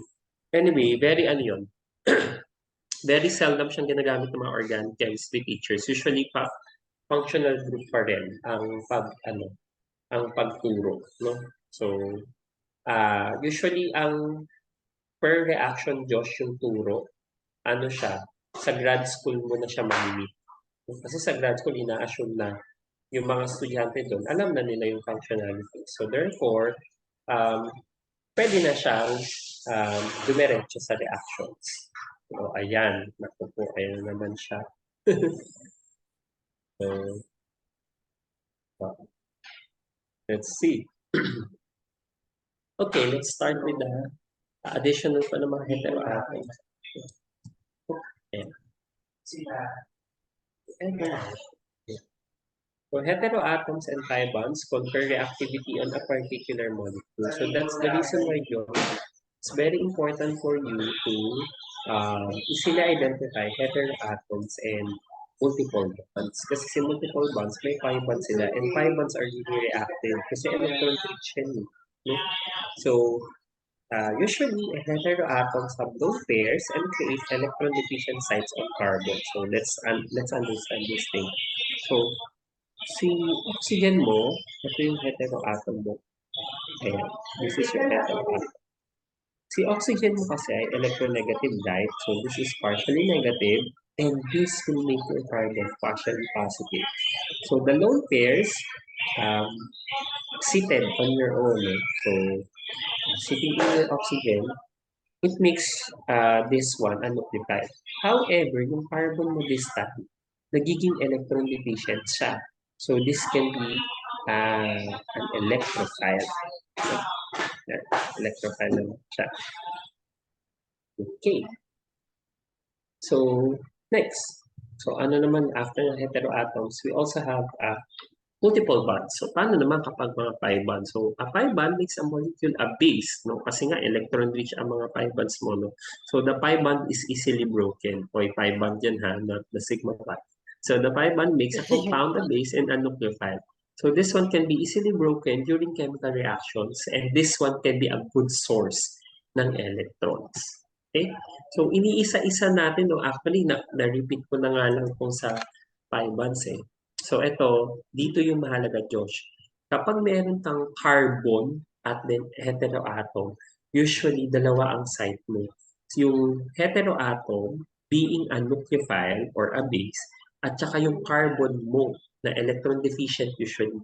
Kasi yung mga naka-attach doon ay mga electronegative atoms, making your carbon partially positive. And that is a site for electron attack. For an attack, no? So, electron deficient kasi siya. So, electrophile yung carbon. Ang term natin dito, Joshua, electron deficient carbon, electrophilic carbon. That's another name for electron deficient carbon. Electrophilic carbon. Okay? So, yung carbon ion, pwede rin tawagin mo yung nucleophilic carbon yun. Kasi nucleophile siya eh. No? Kasi, may excess siyang lone pair. So let's have a representative molecules. So we'll have ethane versus ethanol. Ito yung sinasabi mo kanina na, sir, if you just change one part, it will change everything. Yes, katulad nito, ethane and ethanol, which is alam mo naman to, no? Parang dito lang magkakaroon ng realization. So, yung R group, Josh, di ba lagi natin itong sinasabi yung R group? R group in organic chemistry refers to your carbon skeleton. Usually, tineterm din natin to na alkyl. Pero, loose term to ha. Kasi kapag sinabi mong alkyl, carbon, hydrogen lang. Paano kung yung R mo may oxygen, may sulfur, may chlorine, or may halides, etc. Hindi siya alkyl talaga. But we can just refer it as your carbon skeleton, R yan.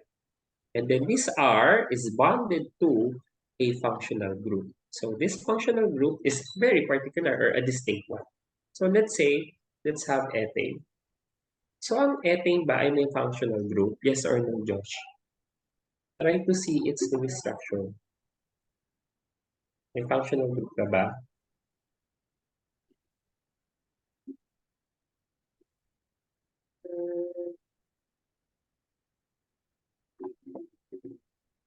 Obo. Anong functional group ko sa ethane? 8. Kasi nga alkyl group, no? So CH, puro CH lang siya. Ngayon, dito Di din mo ako po yung na, functional group. dito din ako na, sa mga libro. Katulad nito, kasi si Smith to eh. Sinasabi ni Smith, no functional group siya. Pero sa ano ha, in a general sense, ang functional group niya ay alkane. So, ibig sabihin, alkane ay hindi functional group, di ba? So, actually, functional Di po, group siya, alkane. parang ether. It's not a functional group daw po. Yung ano, Yung mga ano po, yung mga hindi daw po sila functional group. oh yeah, they are not functional group kasi nga carbon part sila ng carbon skeleton. So technically, anong tawag sa kanila? Carbon hydrogen family lang. 'Di ba? Kasi the rest kasi ay magkakaroon ng functional group eh. So anyway, we can adapt this one, no functional group. Pero kapag inaaral mo kasi siya, makikita mo yung yung alkyl group or the R group, usually ay carbon skeleton nga, no? Mga alkane yan usually.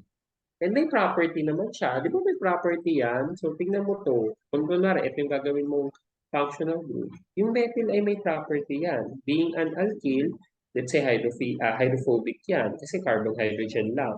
Tapos, medyo maliit siya compared, let's say, to benzene ring, etc. So, it will still give you an idea for the functionality of the molecule. Kaya nga siya functional group eh. Kasi ang meaning ng functional group, it will give you an idea for the property of your molecule. Then here comes ethanol. Very familiar molecule for us. So ngayon, instead of having hydrogen here, we replace hydrogen with OH group. And then this OH group is hydroxyl group. So kapag yung carbon skeleton mo, ito yung general formula niyo, Josh. Anong pangalan ng family na to? Anong functional group to? ROH. This is your carbon backbone. So may bond ka and then OH. So that OH is your functional group. So hydroxy group yan. So you have a polar carbon oxygen and OH bonds and then two lone pairs sitting on your oxygen atom. So anong tawag sa functional group na to? Of course, alam natin alcohol siya. Then let's differentiate the two. No? So punta tayo kay ethane. Ethane, a molecule with no functional groups. This will be the properties of ethane. No?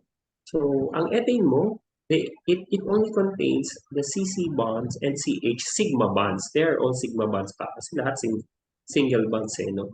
So since wala siyang heteroatoms, you don't have polar bonds, you also don't have lone pairs. And you don't have multiple bonds as well, di ba? Uh, sa ethane mo. So if that is the case, Josh, wala ka rin pi bonds. So kasi nga, puro single bond lang siya. Lahat ay, anong hybridization pala ni ethane, Josh? So, lahat sila single bond. 2. Anong hybridization carbon? sp? sp2. Why sp2? Tingnan mo yung ethane. Anong shape yan? ano lang po, sp3. sp3 kasi tetra rin siya. Di ba? Automatic na sabi ko sa'yo, pag lahat single bond, sp3 siya.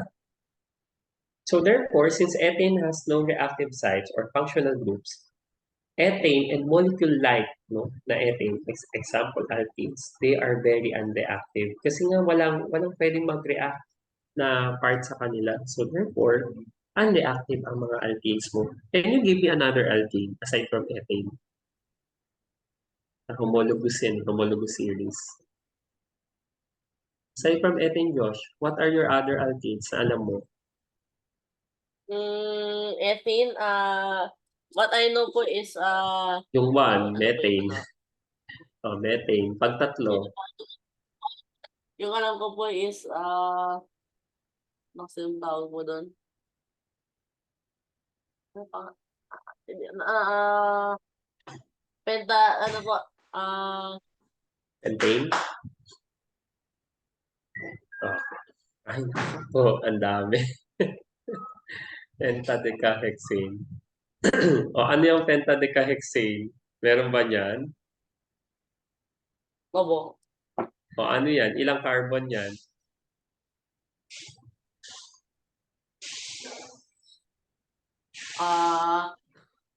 C115 each. Grabe si 100. Si 1.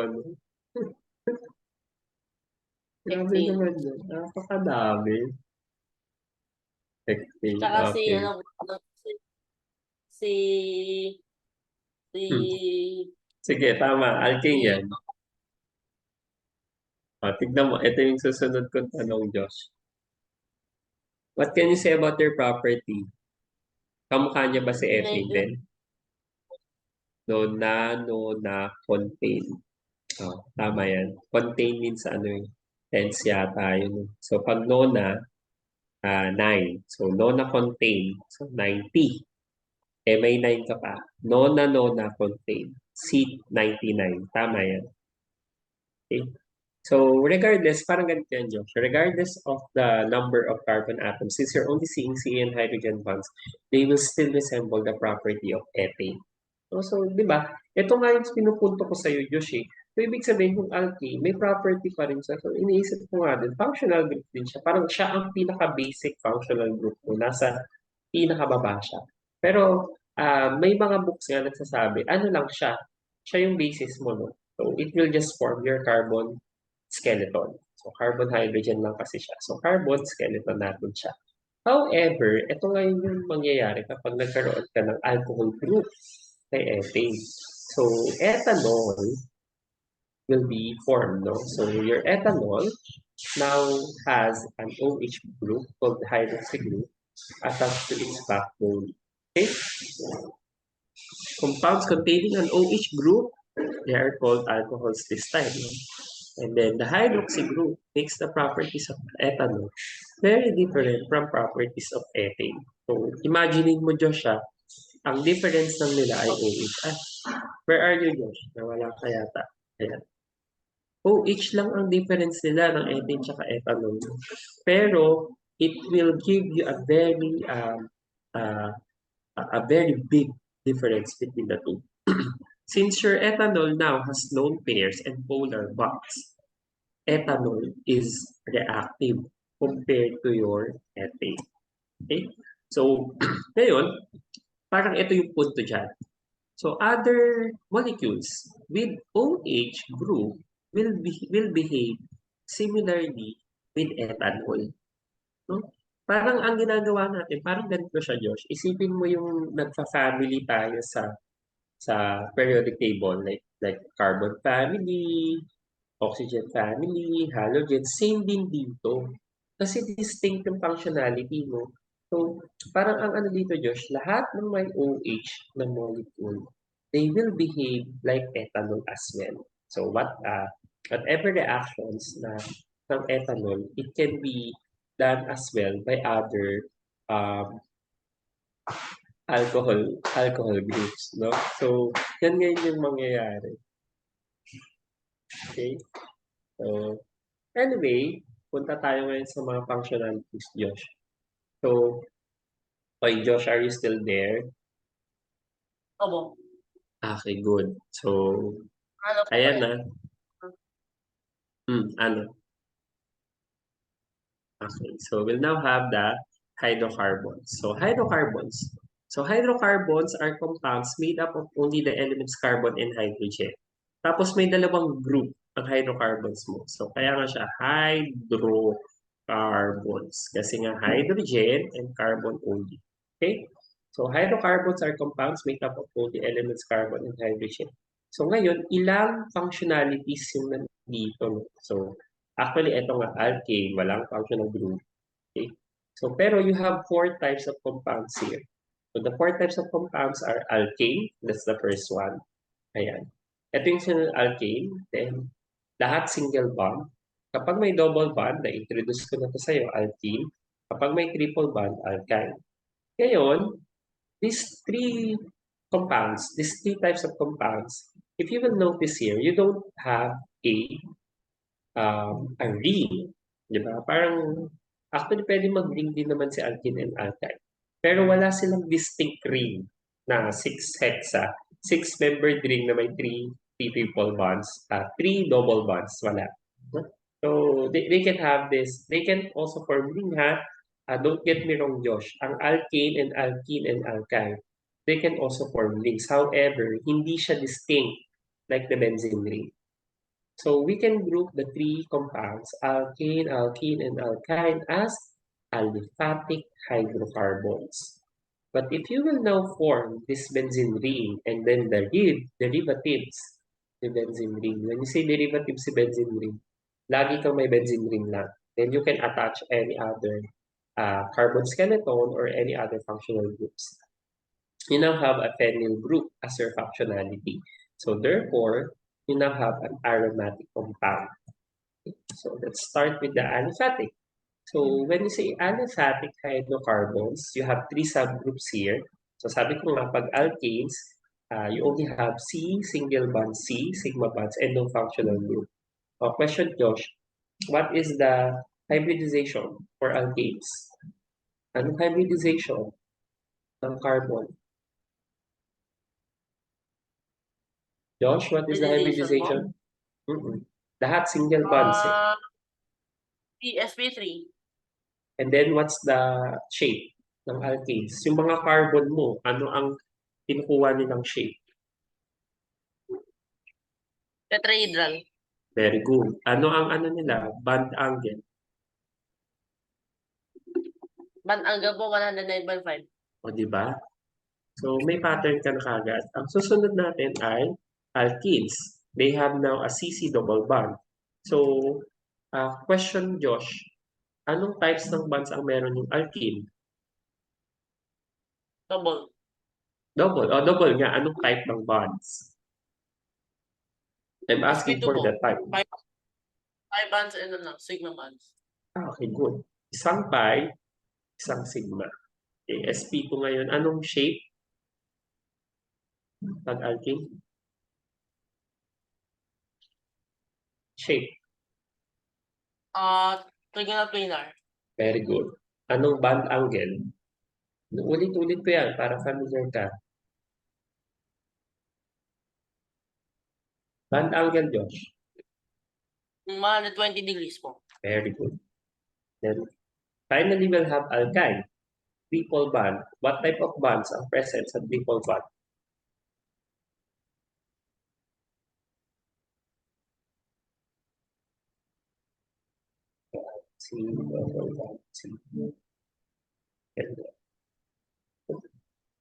Yeah. Anong type ng bond ang meron sa triple bond C? Isang sigma and dalawang pi. Tapos, anong bond angle, Josh? Ano muna hybridization? What is the hybridization for your alkyne? SP lang. And then, what is the shape? Molecular jaw. Of course, alam mo na to linear kasi dinodrawing mo na nga. And then, bond angle. 180. Very good. 180. Let's now proceed with aromatic hydrocarbons. So, parang ang tanong kasi dito, bakit aromatic hydrocarbons yung name nila?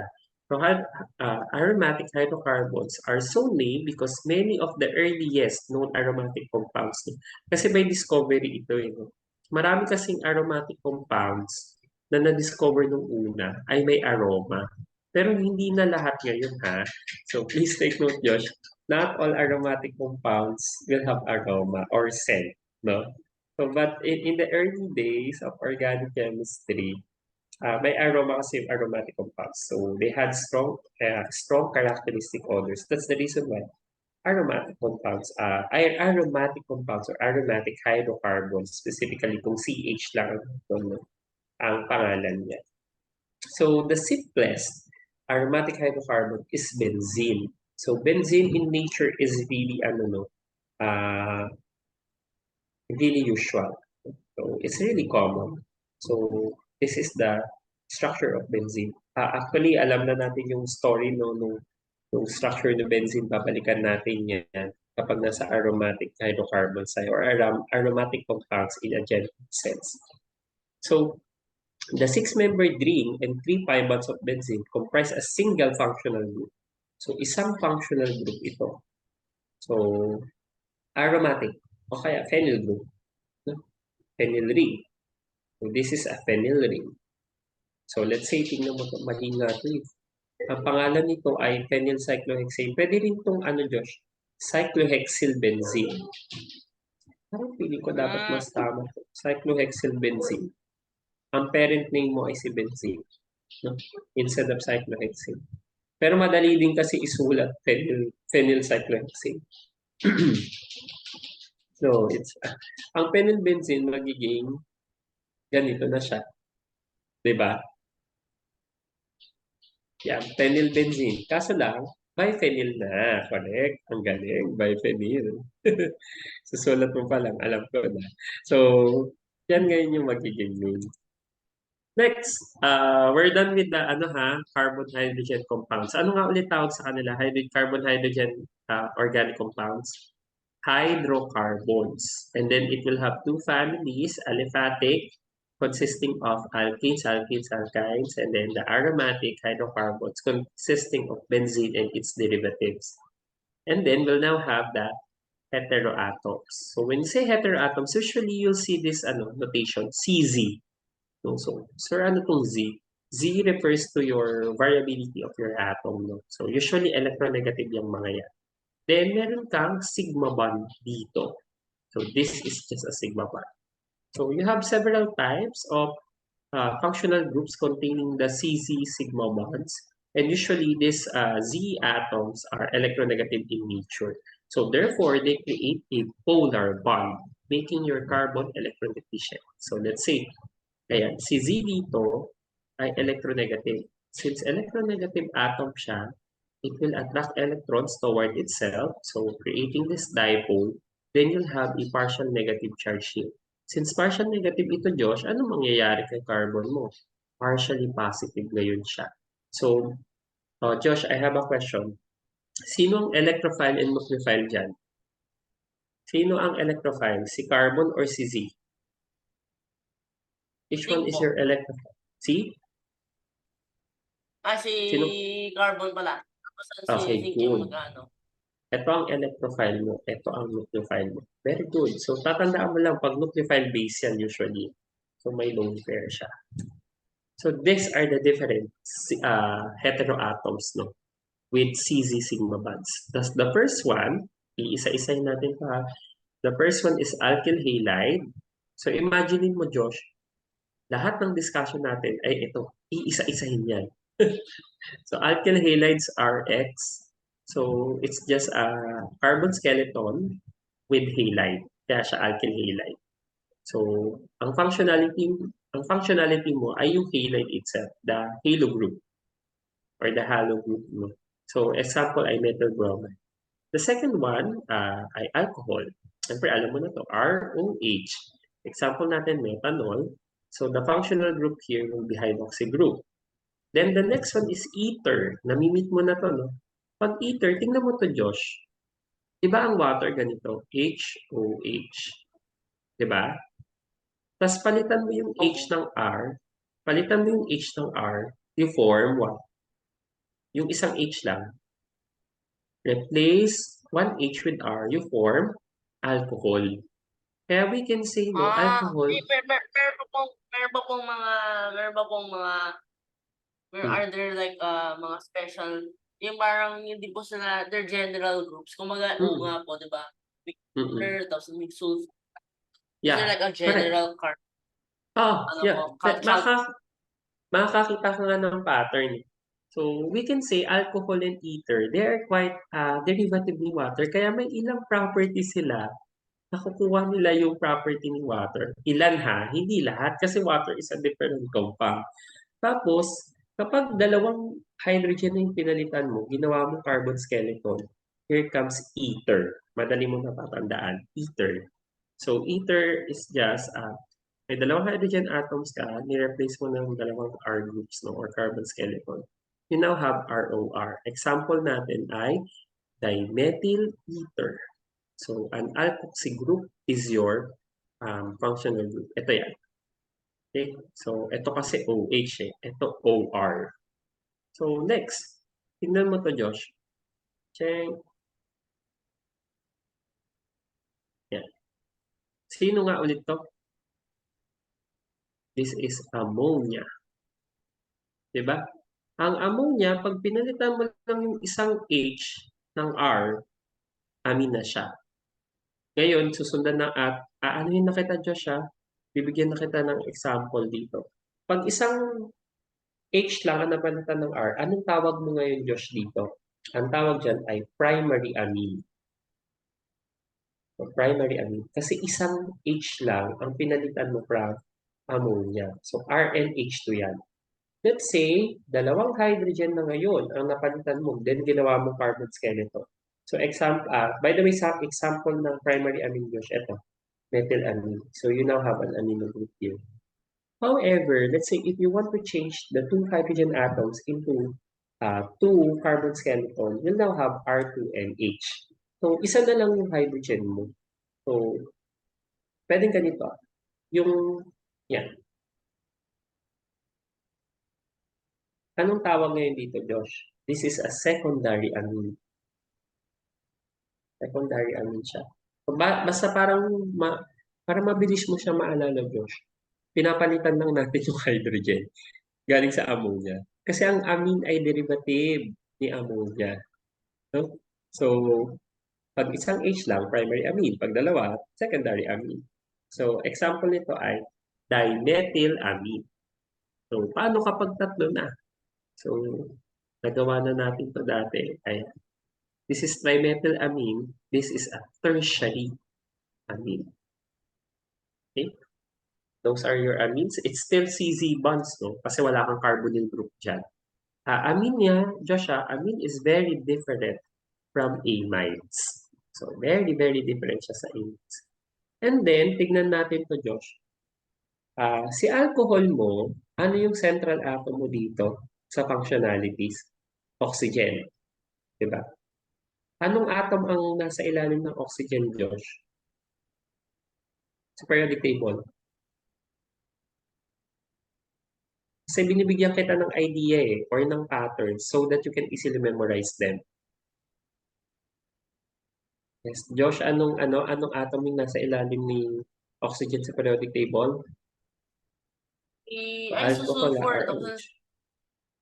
Okay, ROH. Paano kapag papalitan lang natin si oxygen ng sulfur? Thiol na ngayon siya. Alcohol, thiol. Okay? Tapos, si thiol, example nito ay methyl thiol. Yan. May mercapto group ka. So, by the way, Josh, ang tawag sa SH ay mercapto group. Pwede rin thiol group. Thiol group din. Minsan sa ibang books at journals, thiol group yan eh. A thiol group is present and then alam mo SH yun. Okay? Pero, mga older terms, older books, mercapto group, okay lang din yan. A mercapto group is present, SH yun. Tapos tignan mo, Josh, sino pala yung thiol? Derivative siya ni H2S. Yan. So, parang water lang din yan. Tapos, pag dalawa yung pinalitan mo, ang tawag mo ngayon ay sulfide. Okay? So, RSR. Yan. Ang ano pala ni sulfide, so wala na ba? Ayan. Ang maganda kay sulfur, Josh, kaya niya pa mag-bond sa sarili niya. Actually, kaya din yung oxygen. Pwede ka maganito, Josh. ROOR. Yan. Ether po. ROOR. O hindi ether yan. Ether. Hindi rin ether yan. Pwede yan kasi tignan mo, dalawang oxygen, di ba? Pwede yan. Peroxide ether. Mga peroxides yan. Hindi ether. Peroxide pa rin yan. So, tas mapuputol lang siya. Ether. Tapos yung mga Then, triple. kayang gayahin yan. Kayang gayahin yan ni sulfur. Kasi nga, kamukha niya lang yun naman yung properties. Ayan. So, ano ngayon to? Ay, mahirap yan for oxygen. Mahirap yan for oxygen. Peroxides ang tawag dyan sa taas. Pero ito, RSSR, tingin mo. Pag sulfide, RSR lang. Isang sulfur lang yung nasa gitna. So, tingin mo, anong tawag dun sa RSSR? Kasi makikita mo yan sa buhok natin. Actually, nasa proteins yan si RSSR. Anong tawag dito, Josh? Ang tawag dyan ay disulfides. Disulfides yan. Pag isang S lang isang sulfur lang ang nakikita mo, Josh, sulfide lang siya. Kapag disulfide, dalawang sulfur. Okay? So, don't worry, we'll end with the introduction lang ng functionalities. So, hanggang matapos lang natin yung mga functional groups. So, ang susunod naman ay yung may C-double bond O. So, sino naman itong C-double bond O? So, the C-double bond O is very important. This is known as your carbonyl group. Ayan siya. If you will notice, based on the property, the C-double bond O group, so your carbon here is doubly bonded to oxygen. And oxygen, as we all know, will be partially positive, negative, and then si carbon mo ngayon will be electron deficient. So carbon is partially positive.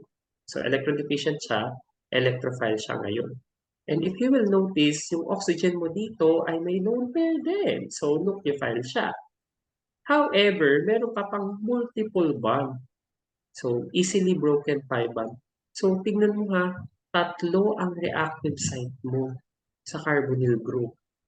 Yung carbon na electron deficient can act as an electrophile.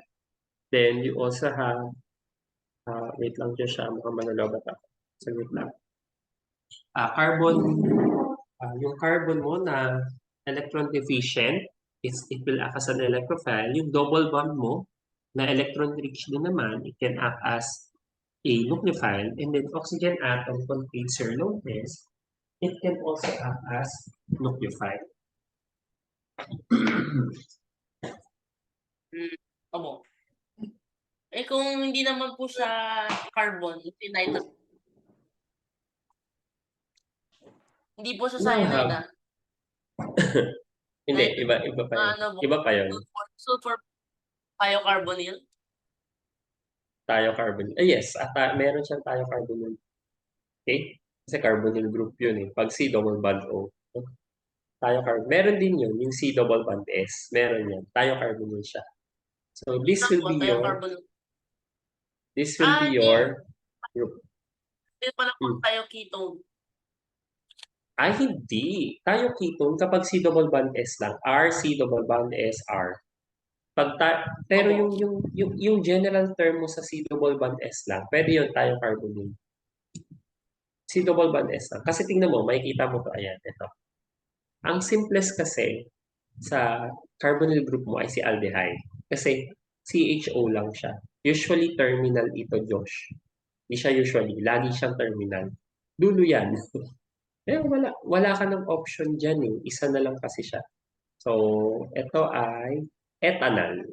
So, this is ethanol. So, if you will notice here, you have this C double bond O, the carbonyl group. Ethanol po parang ethyl formaldehyde. Hindi. Hindi siya for ethanol. Hindi siya formaldehyde. Ang formaldehyde HC double bond O Hindi po, parang ethyl formaldehyde, kumaga. Hindi mo siya pwedeng tawagin acetaldehyde. acetaldehyde, tama. Acetaldehyde. Dapat tatawagin mo siya methyl formaldehyde kasi may methyl group kayo. Pero ito, syempre acetaldehyde. Correct. This is ethanol or acetaldehyde. Another simplest na carbonyl group will be ketone. So sa ketone mo, you have this RC double bond OR. So it means, kapag nasa terminal ang carbonyl group, aldehyde siya. And if you will place the carbonyl group in any chain or in any part of your carbon skeleton, you now have a ketone. It still have a carbonyl group. So this is acetone. So we're familiar with this. Acetone lang naman kasi ano. And here comes the derivatives. Tignan mo to ha. Lalagyan natin ng ketone. Si aldehyde and ketone, kambal yan lagi. Lagi siyang aldehyde and ketones pag dinidiscuss. Starting from this one, carboxylic acid, if you will notice here, Josh, your C double bond O is now adjacent to an oxygen bond again. So it means your carbon is doubly bonded to a carbonyl group, oxygen, and then singly bonded sa oxygen. No? So you have this carboxylate ion already. Carboxyl. So if you have a carboxy group, COOH, that's carboxylic acid. Then here comes the derivatives of carboxylic acids. So usually, pag pinapakilala namin to, carboxylic acid derivatives yung mga yan. Kasi papalitan mo lang yung hydrogen dito. If you change the H into R, anong pangalan? Ester. Okay? So example nito ay methyl So parang methyl. ether, pero yung is Yes. Methyl ethyl ester. Okay. And then, this time, yes, para siyang ether, pero may carbonyl group ka. Yun yung difference yan. May carbonyl group. Siningitan mo ng carbonyl group yung ether mo. Yung amide this time, para siyang amine, pero sisingitan mo ng C double bond O, yung RN bond. So, you now have amide. I have a question, Josh. Kung meron kang primary, secondary, and tertiary amine, ang amide kaya meron din? Tingin mo. Opo. Meron, correct. Pag CONH2, primary amide. So, eto, this is a primary amide. Pero pag ito, ginawa mong NH, secondary amide na ngayon. Pero kapag ginawa mo, let's say, yan, may dalawang methyl dito, no? N-dimethyl, parang ganun yung lalabas. Amide na ngayon siya. That will be a tertiary amide.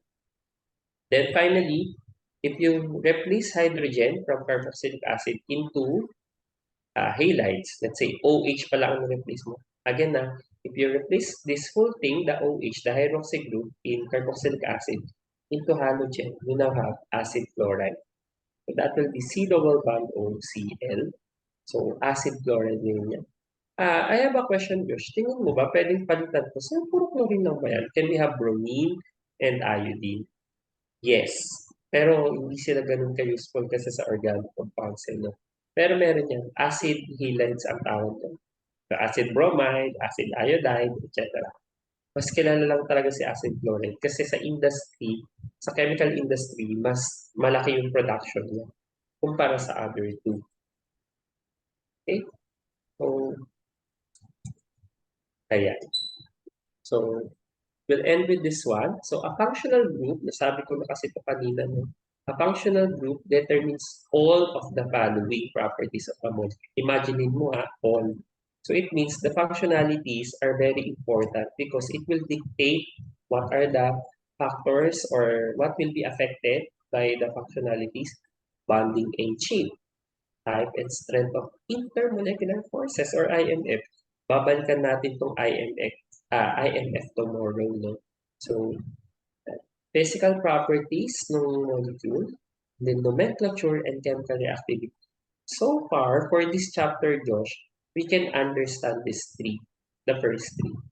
Ngayon, itong nomenclature, we will study them one by one.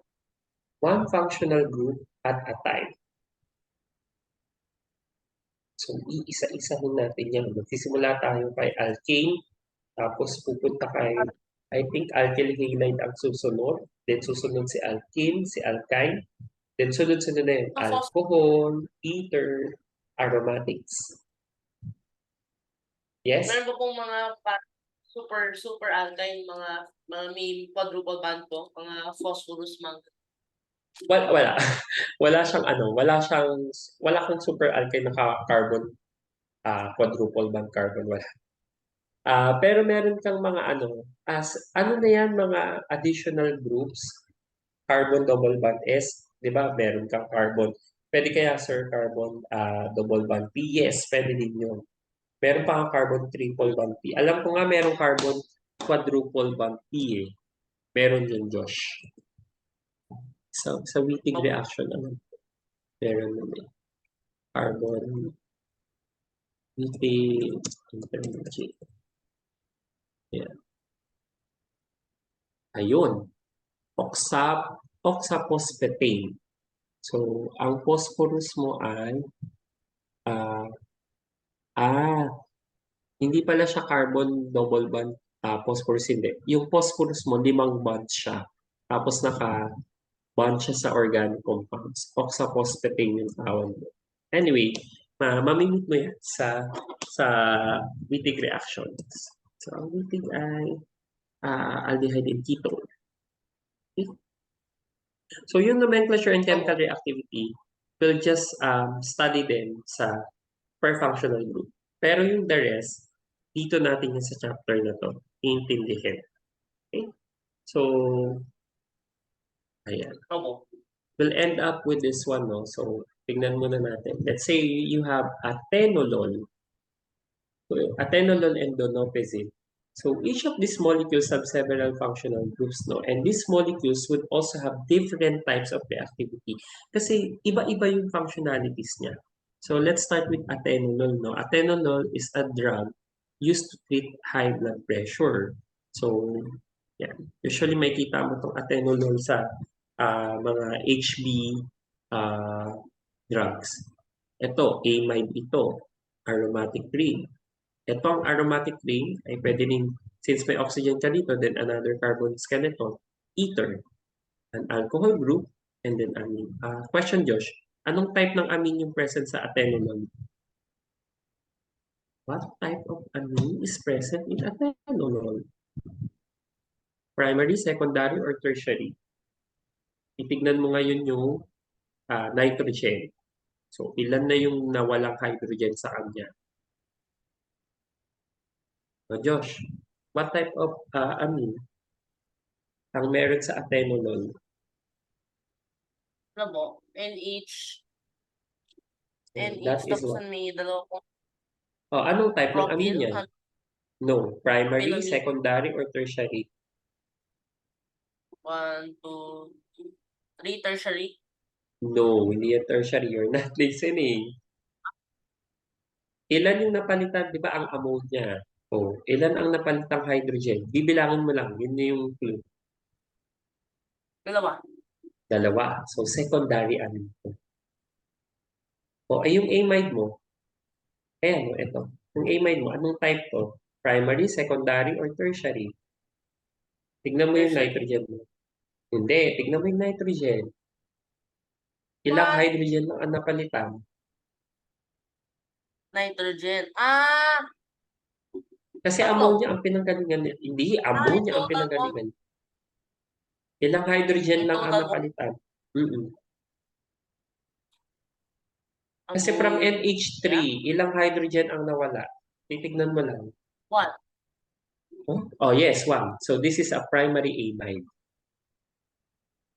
Punta tayo kay donepezil. Donepezil is used to treat Alzheimer's disease. Actually, na-meet mo na to, no? Sa isang example din. So, tignan natin si donepezil. May amine ulit siya. Josh, anong type ng amine to? Hindi kita titigilan dito sa mga amines. Anong type ng amine yan? Yung nasa donepezil. So, while you are deciding, may aromatic ring ka rin sa donepezil. You also have a ketone, another aromatic ring, and you also have this ether, kasi ROR. Anong type ng amine yung meron sa donepezil? May hydrogen ka pa bang nakita? isa lang po yung natatanggal na eh. So, meron. Dapat meron po. May isang hydrogen. Ay, wala na. Wala na, lone pair na lang po eh. So, anong type ng amine ito? Primary. Why it's primary? Di ba bibilangin mo nga yung napalitang hydrogen? May hydrogen ka pa bang nakikita? May hydrogen sana po kung ano sa. If it was ano po, carbon. So, ano na? Anong type ko ng amine? This is the last Hindi mo one. po sa primary. Pinapalitan Check. po siyang hydrogen. Ilang hydrogen yung napalitan? Isa po. Isa, paano naging isa? Ito, tignan mo to. Ayan, ayan, ayan, ayan. Wala. Wala ka ng hydrogen. Isa na O po yun. anong. Parang ganito siya. Ayan, 3 bonds na. Tapos nag-lone pair ka. Ayan na. Puro R group na yan. R, R, R. Tertiary. Okay, good. This is a tertiary amine. Ang shortcut dito, Josh, tignan mo lang si ammonia. Pag napalitan na yung hydrogen ng R group or carbon skeleton, isa lang, primary. Pag dalawa, secondary. Pag tatlo, tertiary amine na siya. Okay? So, yeah, that's it for tonight. So, sharing lang ako. Tomorrow, Josh, I think, anong oras ba tayo? 4 or 5? Or yata po. Chat ko na. Or, Ha? hindi ko na po. Hindi ko alam. I'm not sure po. Chat ko na lang din yung dad mo, no? So, kung 4 or 5 siya, ha? So, we can have naman 4 to 6 or even 5 to 7. So, pero ideally, gusto ko naman 4 to 6. 4 to 6 na lang siguro para at least we can finish earlier din. Okay? Okay. Thank you so much for tonight. I'll see you tomorrow, ha? Okay po. Rin po. Si rin po. Sige, sige. Okay, sige. I'll end the meeting na. Thank you.